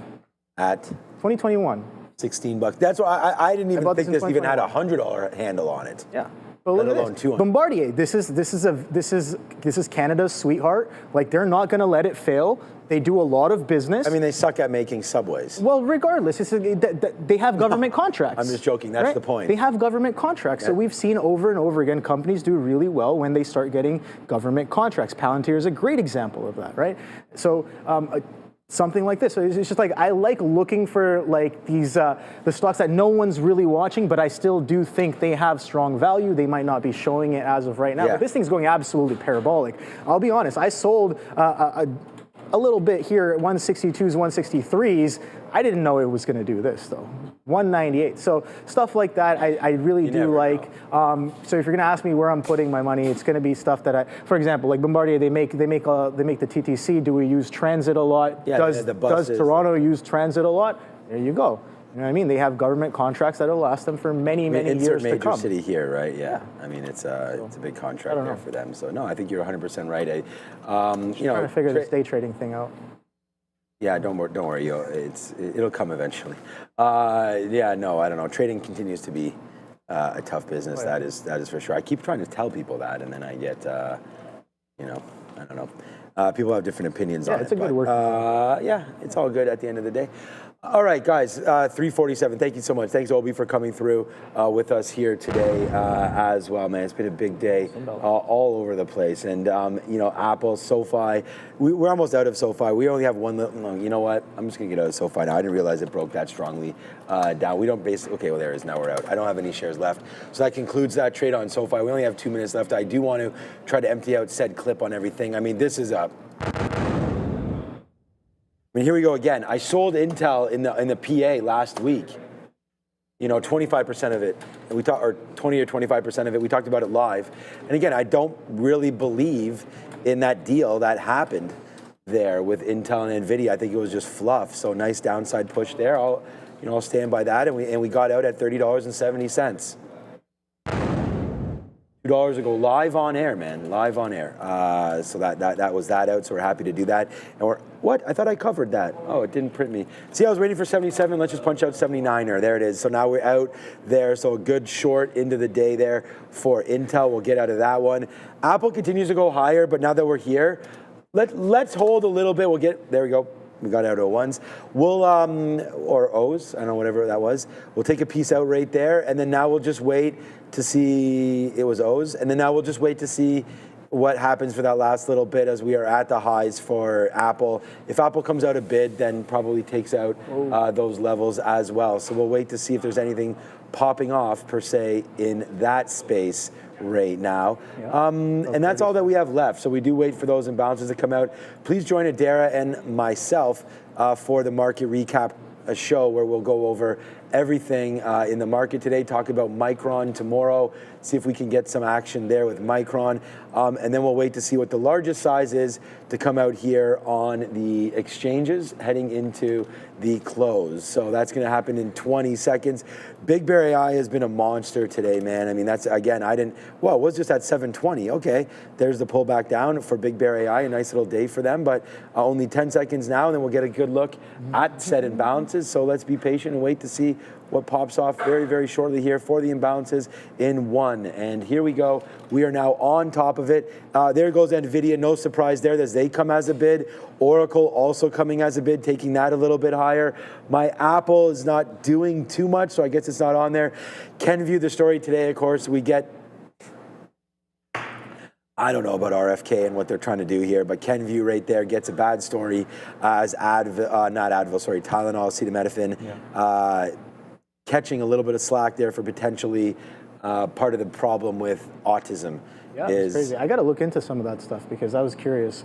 It's all bullshit. Yeah, I was curious. I'm like, where does that data come from? I never really learned anything about that in terms of how that could potentially happen. Oh boy, there goes Oracle with a little bit of a strong bid going into. Yeah, but they got the buy imbalance. Yeah, they got a bit of a buy imbalance here as well. Oh, Broadcom with a bid as well, so that should help, but it's not helping. There's a little bit of a gap there for Broadcom, so there's the bid going from 339 up to 339 flat up to 339.50. There with the upside going higher. I just think Marvell was a good stock that we've have in the portfolio. That's cooking, man. Marvell. Talk about buying good names on dips, man. That Marvell. I don't know if you saw their earnings call. Bad. Yeah. This was earnings.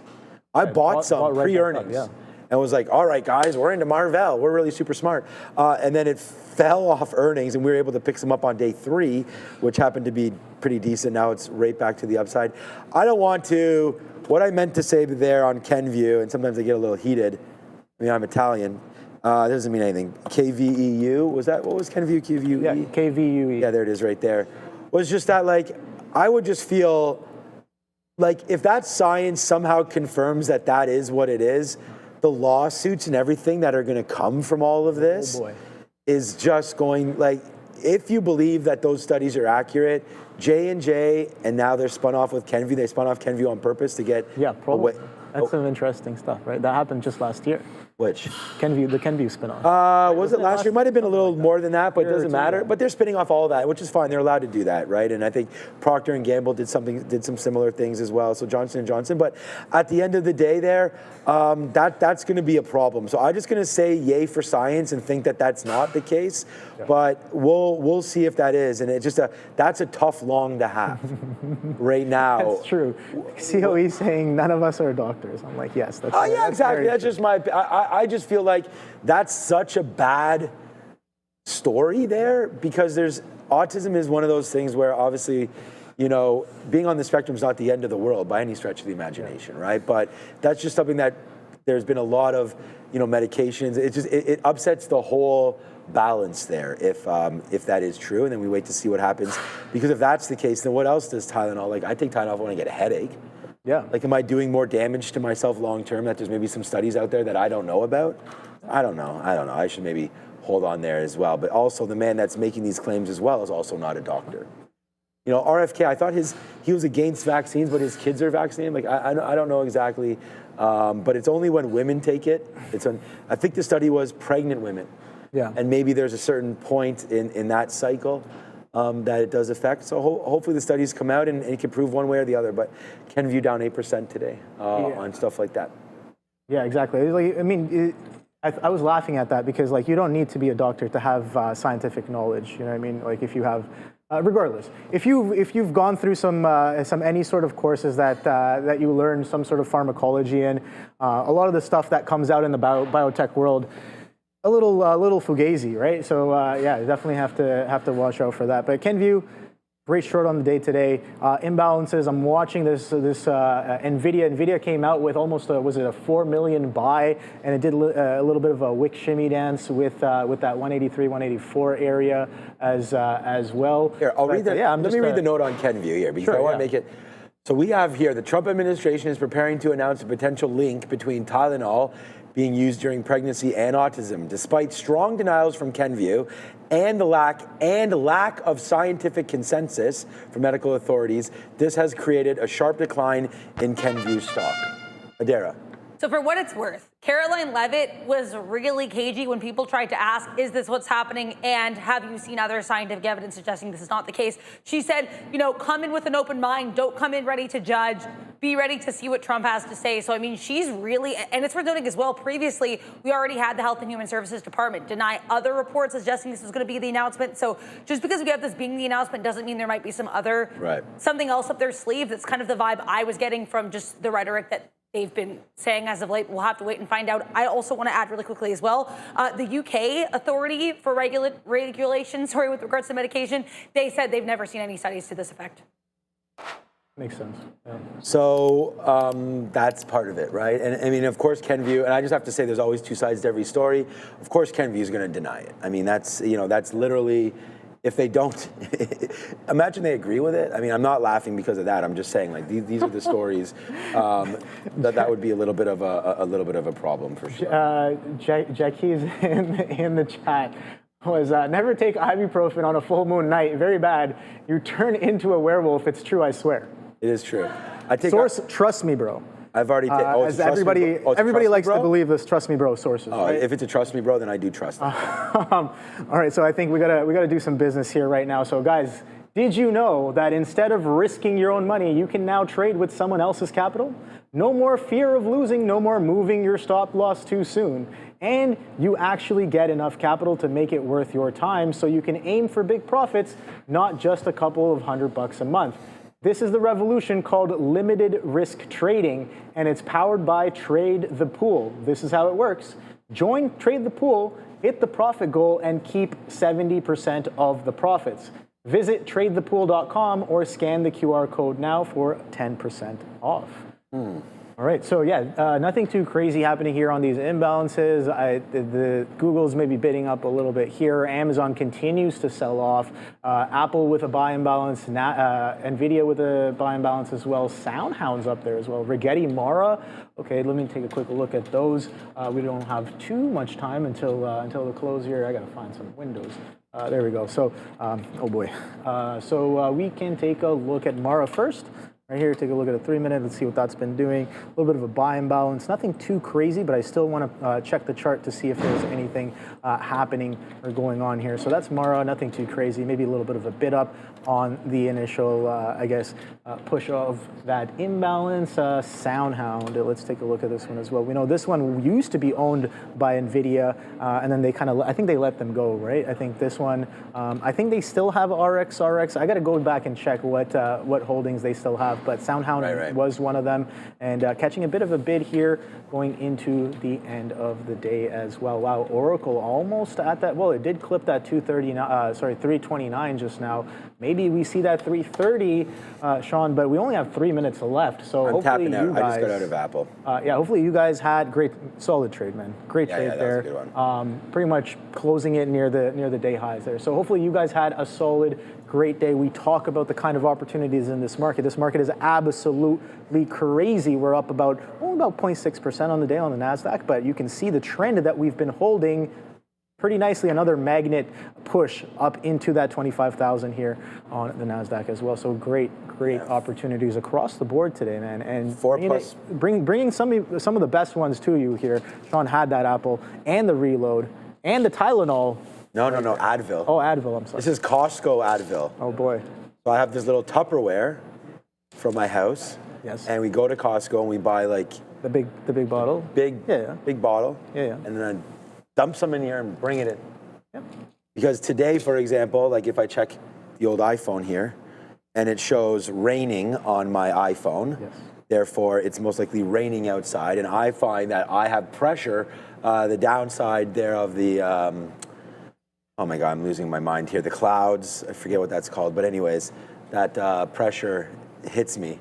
Yep. And I feel like I get like a headache whenever it's either raining or cloudy outside. I know that's not the word I'm trying to look for. The atmosphere, barometric pressure coming lower and coming on. That might not even be right. I just read that in the chat. Okay. All right, Obi, I'm going to head over there. We got the market recap show, so join Adara and myself here as we'll, do the best we can. And thank you, Obi, again for another successful day. Sure, great trading today. Thank you. I really appreciate you coming through and helping us out one more time here today. Okay, so I'm going to get over to the desk. We don't have any major earnings on tap for today, but we're going to review some stories and have some good times here on the recap show. So I'll be right over there and take them into the close. 15 seconds, guys. So thank you again, Sean, for another amazing trading day and a great start of the week here as well. So yeah, 5, 4, 3, 2, and 1. Don't forget the closing bell is brought to you by VinFast. VFS is the stock there as well. So great day. Hopefully you guys, again, participated, learned something today, learned what to do, what not to do. The market is ever, it's ever teaching, I would say at the very least, and very opportunistic, very opportune in this kind of environment here as well. And we kind of talked about this a little bit earlier, and I want to reiterate, the best education that you can get for trading markets is straight up seat time. That's what I've heard, just from the beginning, and that's what I'm realizing day after day, sitting at the desk and learning from great traders all around me and in the Twitterverse as well. So don't forget that best education in the market is seat time. None of those degrees are really going to do too much there, but hopefully you guys had a solid day. Tomorrow the market is open once again, so don't forget. But you guys don't go anywhere. We got the market recap with Sean and Adara, so I'll see you guys around. Maybe tomorrow, maybe sometime soon. Take it easy, guys. Have a good one. All right, this is your market recap. Thank you so much, Obi, for throwing it over here right now. I just did hear something else in my ear about Kenvue right now, but Adara, how's it? Trump's talking right now, so that's okay. So you're getting your earpiece in to get ready to go, or at least it seems like the stream might have started. Okay. Yeah, or man, the stream started. He's not. This is the funny thing. Like Ramin doesn't message me all day. I get up here, and now there's like paragraphs into here that I'm supposed to be reading here, and it's like I don't know. All right, we'll figure it out, Ramin. No problem.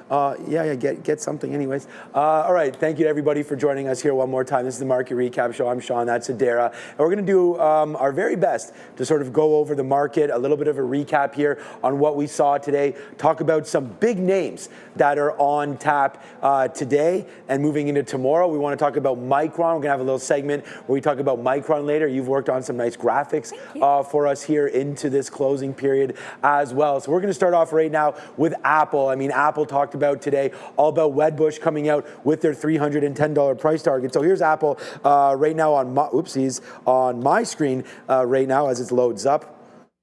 Load.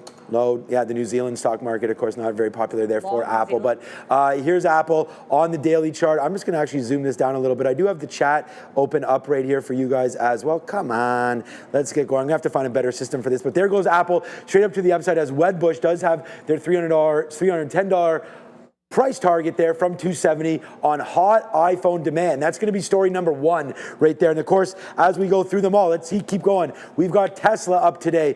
Tesla up today, 1.85% right now, but did have a nice move down. We'll talk about all of that. Again, Piper with another price target upgrade on Tesla today. Looking at AI and autonomy, that storyline still more to come there with Tesla. So we'll see what that winds up doing, up 1.86% today.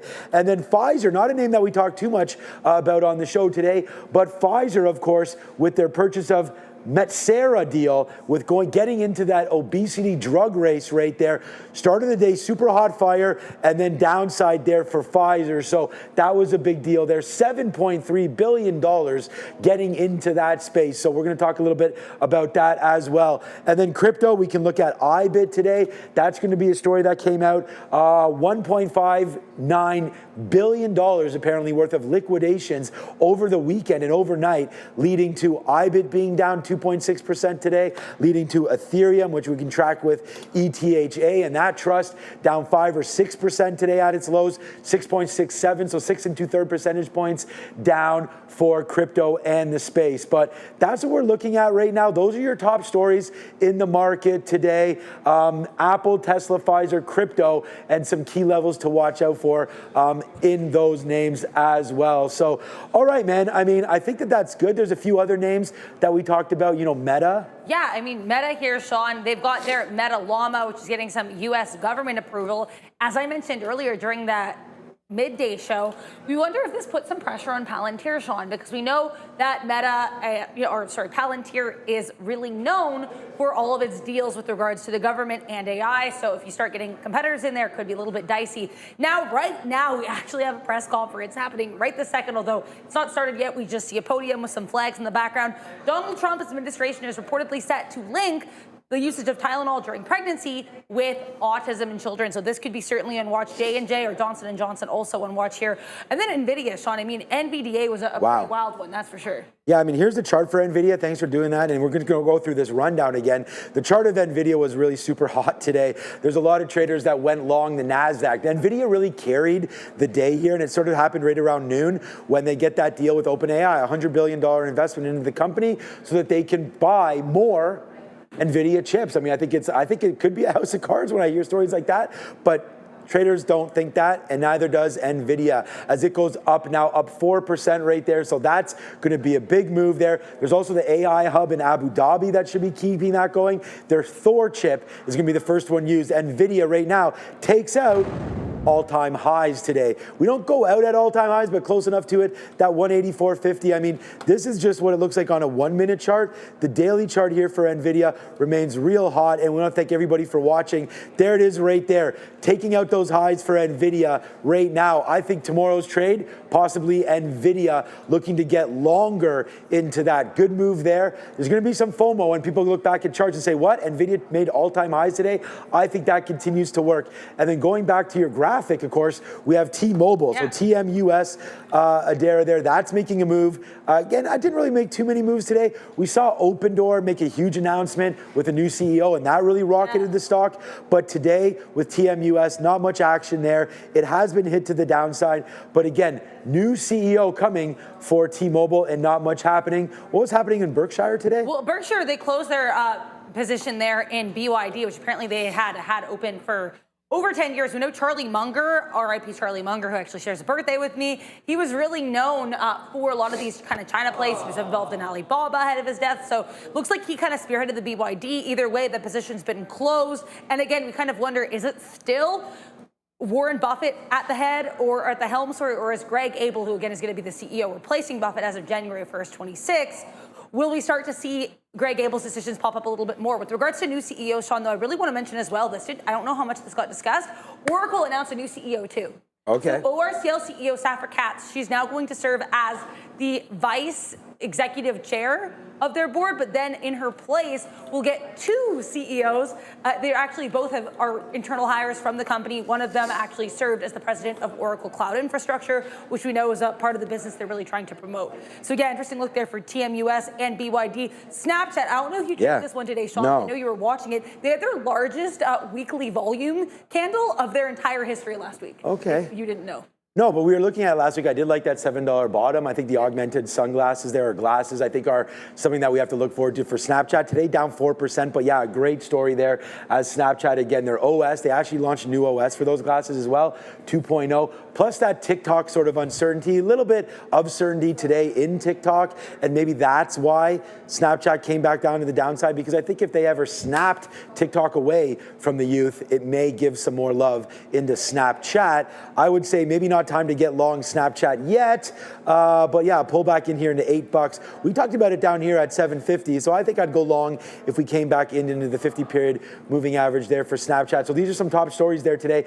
And then, of course, QUBT sort of sent the quantum names reeling early, right? We came in here, we saw all these quantum names to the downside as QUBT raises $500 million ahead of their Q-Day hype. And we'll find, I don't know what day that is exactly, but there it is, the move down. And what that did was cause some action in Rigetti, some action in IonQ, and some of these other names that really started to pull to the downside early, but then based and ripped and continue to do what they do best, the quantum names. Although I'm noticing right here, Rigetti finishes down on the day, but nowhere near where they were down 6 or 7% to start. Nice move back up to 29.50, basically making all-time highs again, and then just falling out a little bit there at the close. So that is quantum. So, you know, Meta, Kenvue, some of these big names today, but quantum definitely in play. And I hope a lot of you were able to trade off of that. Again, thank you for watching this recap show with us. Make sure you do hit the like and the subscribe. Okay, Adara,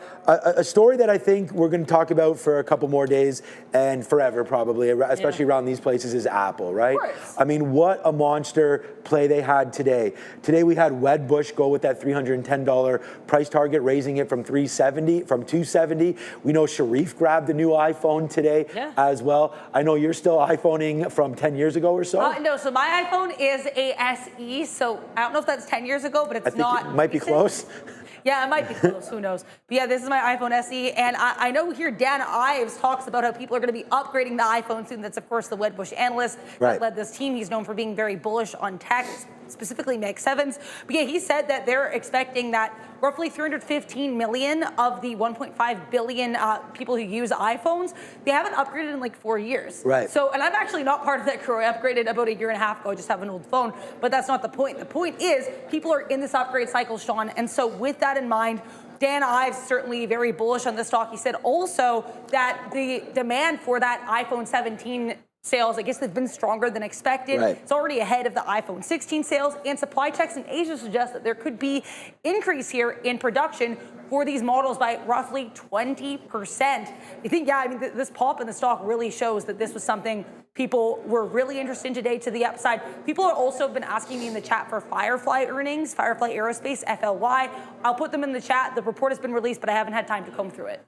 All right, so great talk there, great graphic. I hope that helps all you guys. And let's just look at the chart just real quickly here for Apple, and then we'll move on. I mean, we busted the long there at 250. I mean, there was a great trade there today. We had this Apple long, and then we refreshed it right here. If I can actually show it to you, hold on a second. If I go to here and we talk about our fills, you'll be able to see them. Too many fills, obviously, early. That's what we always do. But there's the 250 break.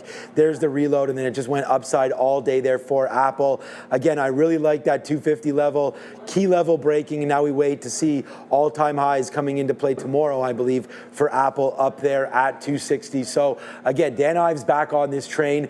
More, right? The more they can sell, wait till you hear how many AirPods they're going to sell. I think that's going to be another sort of good move there for Apple and a carry forward for that name. All right, story number 2, man. Let's go over right now with Tesla, actually, not Meta, sorry.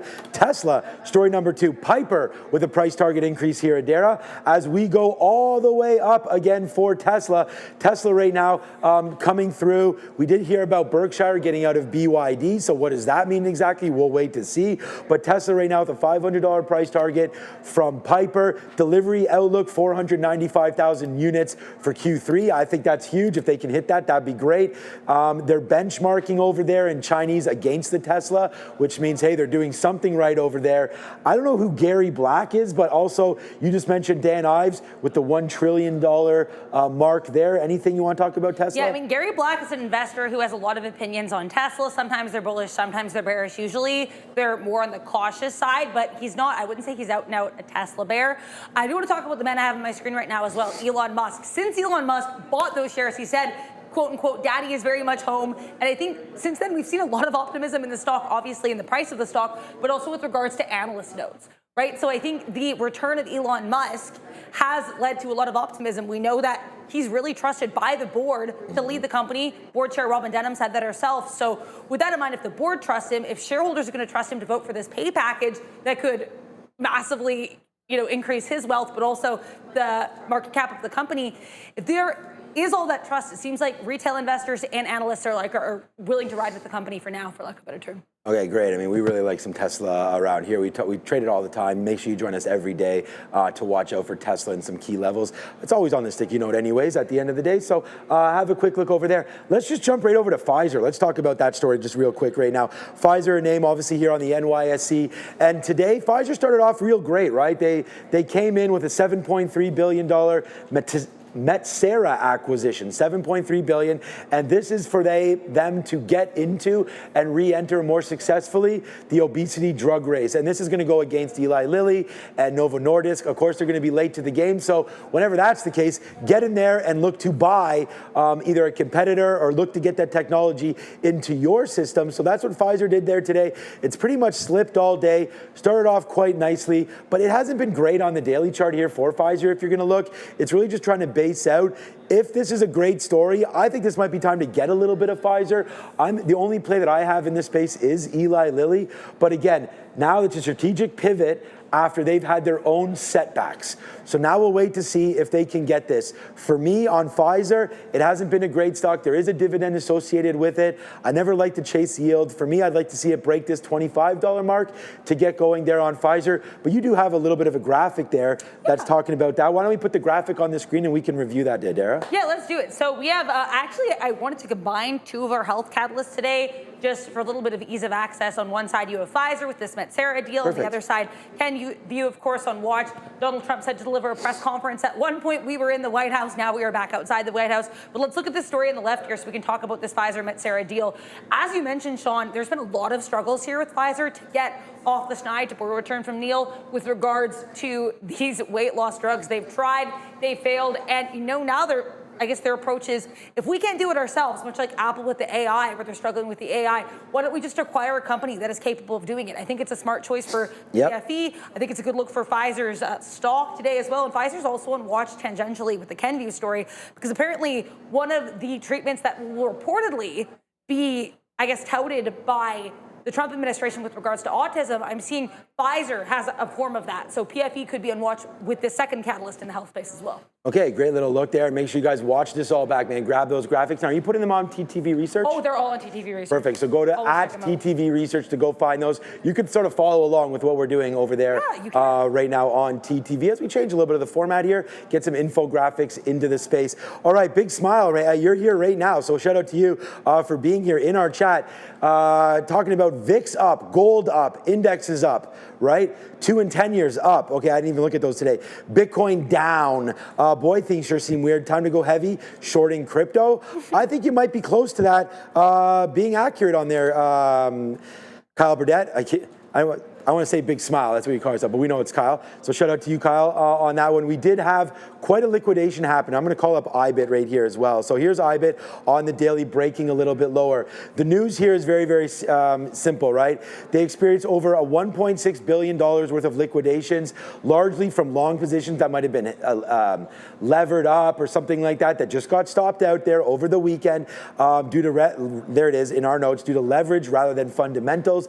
Bitcoin pulled back into 112 and actually lower right now into 111, and Ethereum actually drove a wider sell-off than Bitcoin. Ethereum also down today, so ETHA coming to the downside here today, down 6 2/3% as that continues to make a move lower. I just wonder if this is a healthy reset or if we have seen maybe the tops for now in crypto. So yeah, with gold, I mean, here's gold. I mean, this is what Kyle was talking about right now. I was thinking that gold and Bitcoin might kind of move together there, but that's not the case at all, as there's GLD really going high side right now as spot gold higher, spot Bitcoin lower. Difference between actual physical gold and digital gold, which Bitcoin's often called. I'm a little bit nervous. I cannot deny that. Bitcoin has been sort of attached at the hip, I find, like with Nasdaq, and as technology continues to grow and as we get more and more love for tech names, Bitcoin I thought was kind of following that trend, but now it looks like it's coming back to the downside. I think that, like, with now the introduction of the interest rate cycle cuts starting to happen, maybe we just flow into the equity market like traditional investors rather than heading into crypto. So I think 58 there on IBIT could come into play. I should actually have a crypto chart up right here as well. I don't have one right now, so I'm just going to call this up just real quickly here. We'll get this going. I have it right here on Binance. So let's just have a quick little look at what's going on with crypto. We'll get rid of that and we'll go like that. This is again here a daily chart for BTC. You could get a dip down. That's 107, 108. We can see if that's eventually going to hold or not. But there's a big red candle signifying that, yeah, traders are exiting this space. And again, it's not on huge volume. We've seen bigger drawdowns than this. But yeah, the drawdowns are a little bit higher right now than the pull forwards and the deposits in the name. So I don't know. I would look for something to happen. This is a big red candle here that didn't affect too much. But this is now closing, right? It's not being followed by a big wick. So I would say, yeah, Kyle and everybody else, it looks like crypto is going to just take a little bit of a break here as we focus on names like NVIDIA and whatnot in the space. So for me on crypto, I am a little bit negative on the space right now. I haven't sold anything. We've seen names like Ripple get to the downside as well as other names. I just lost everything on my screen, so I don't know what just happened there, but there it is. Did you wiggle the mouse? Because sometimes that I did wiggle the mouse, but now I've lost everything. Oh no. Right now, so we'll have to go and find that. Let's throw it over to you. You have any graphics you want to talk about? Yeah, we can talk about Meta. I did not make this graphic. This is just Meta's little llama logo. But I mean, I think META on watch. Again, I think with the Palantir aspect of the competition, this could certainly be something to just be aware of going forward. But I want to focus more on Micron tomorrow, too. So MU, tomorrow they're going to be pulling up with their earnings. This is Sanjay Mehrotra. He is the CEO of the company. And I really want to mention, Sean, this is interesting. So initially their guidance for this next quarter was $10.4 billion to $11 billion. That would be, like the revenue estimate here of $11.07 billion. If they make that, that would be a massive beat. But the company, as of recently, actually raised its quarterly guidance to $11.1 billion to $11.3 billion. So with that in mind, analyst estimates of $11.07 billion suggest that Micron is actually going to miss. So we're gonna have to wait and see what happens. Maybe this revenue estimate that I'm seeing hasn't really factored in Micron's new guidance yet, but I was pretty shocked, honestly, to see that we are expecting, based on these estimates and Micron's new guidance, we're maybe expecting a miss for them. Now, it is worth noting their revenue increased by 37% year over year in the previous quarter. Their EPS also was a healthy beat. Again, this is for their last quarter, so $1.91 per share for Q3 2025 EPS versus estimates of $1.60. I mean, let's see what happens here, but I think factoring in that new guidance and how much stronger it is compared to the estimates that analysts are looking for this quarter, I think it's something to definitely be aware of, guys, when you look forward to this report. MU, again, though, did have a massive beat last quarter, especially on a year-over-year basis. So it'll be a mixed look. I'm very excited to see what that report ends up bringing us. Tomorrow morning, we get AutoZone earnings. Also, I put earnings for FLY in the chat, but this was actually I don't think it compares to estimates, but either way for FLY, On both metrics, EPS or losses per share and sales, they had a decline on a year-over-year basis. So larger than expected loss per share, they lost more money, and their sales were worse. Martina Chandler in the chat was also asking me here about SAVA. Why is that pumping? It looks like there was an insider buy for roughly $534,000 worth of the company's shares. That was by the CEO and president. All right, so I think it's important that we go over Micron technology. Micron is a cornerstone of the semiconductor industry. So what exactly do they do and how can we trade it? Let's start to review this immediately. Micron earnings are always market moving. And the reason why is they're a bellwether for the semiconductor business, right? And often sets the tone for big names like AMD and NVIDIA, right? We talked Broadcom as well. And just the whole chip sector in general, right? This is what every trader needs to know as we go into their earnings, right? Micron is the largest US memory chip maker. They have DRAM and NAND DRAM as well. Earnings signal global demand for both PCs, smartphones, and data centers. Their stock is a leading indicator, as we've said, for the whole semiconductor space. So we're gonna see tomorrow what Micron can do. Now, the thing about Micron is that they have had huge moves to the north side.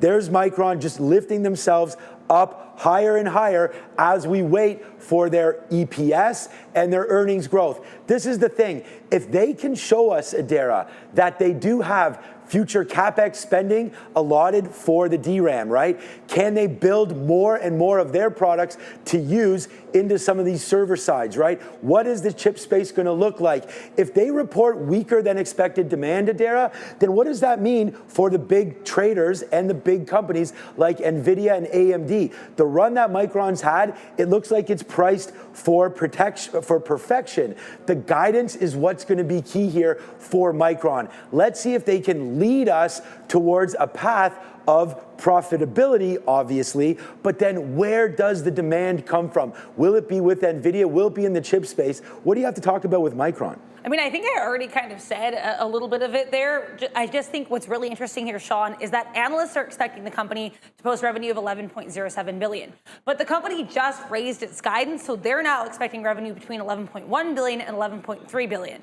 Now, Sean, assuming that the analyst estimates factor in the new guidance, that means analysts are expecting a miss. So it's unclear if these estimates just haven't factored in the new guidance, but I think either way, that could certainly be something to watch out for. As I mentioned earlier, they had a stellar report last quarter. MU tends to do pretty well here on earnings, but as you said, I think guidance going forward is going to be interesting. But this is a case where not only the forward guidance, but also the guidance they just gave us that was different from their initial guidance, their increased guidance. I think that's going to be of watch. How accurate was this?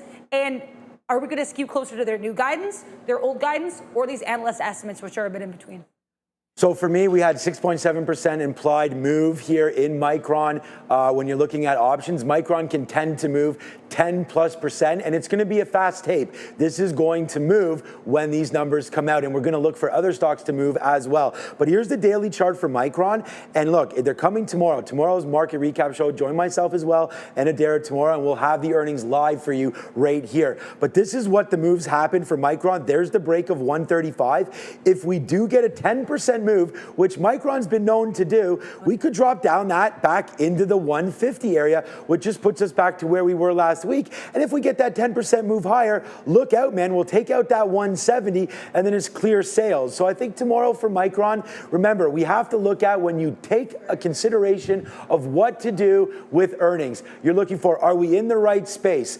Are there going to be enough buyers in that name? And I feel like Micron is in the right space with the chip space and leading the way. This should be a good bellwether moving forward. Let's trade Micron tomorrow and look to see what happens with earnings. Lots of volume heading into the earnings print. A good print here at close. Micron comes tomorrow around 4:15 or so. We'll see when that number. 4 o'clock, I would see. 4 o'clock immediately. We'll see when that number hits. I like Micron, and I think it's going to be a great bellwether for the semis. We're going to talk about that more tomorrow. Join us live when we do that. So that's a little bit of a recap there. It's a trading event. So that's the key thing about Micron. You want to trade names that will move with the market, and we do know that MU, come tomorrow, is a key driver of the whole semiconductor space. So that's Micron. All right, just a quick little recap. We only have 4 minutes left, so let's do that right now. Any graphics we haven't covered so far? I think we went over all of the ones that I have prepared, but again, if you guys want to look at these graphics again, or if you want to check us out in general, I have lots of infographics on Watch X at TTV Research, guys.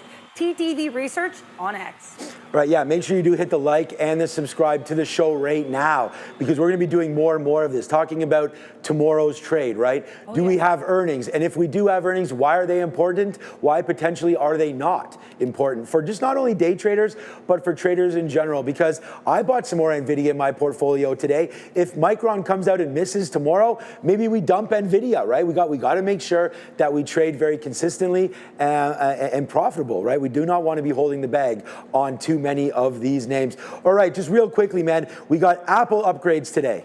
We like that. We got Tesla upgrades today. Right? We got Pfizer stepping into and making a buy, right? Looking, say, hey, maybe we can't compete with Novo or Eli Lilly with their science, but we'll buy someone that can. That MSTR deal, $7.3 billion. You know what we didn't wind up doing? How did that affect Eli Lilly? I know you like to trade Eli Lilly. Was that up or down today on this news? I mean, okay, it's actually up today a little bit, up 0.4. I think Eli Lilly is a strong name to continue to hold on to. I mean, look, it's like, what do they say? Imitation is the greatest form of flattery. You know, those that can't beat them, join them. So we'll see if Pfizer has any sort of effect there. NVO as well with a nice downside play today, potentially. I saw it down early. Yeah, but does battle back, still down 1.09%, but a nice battle back for Novo.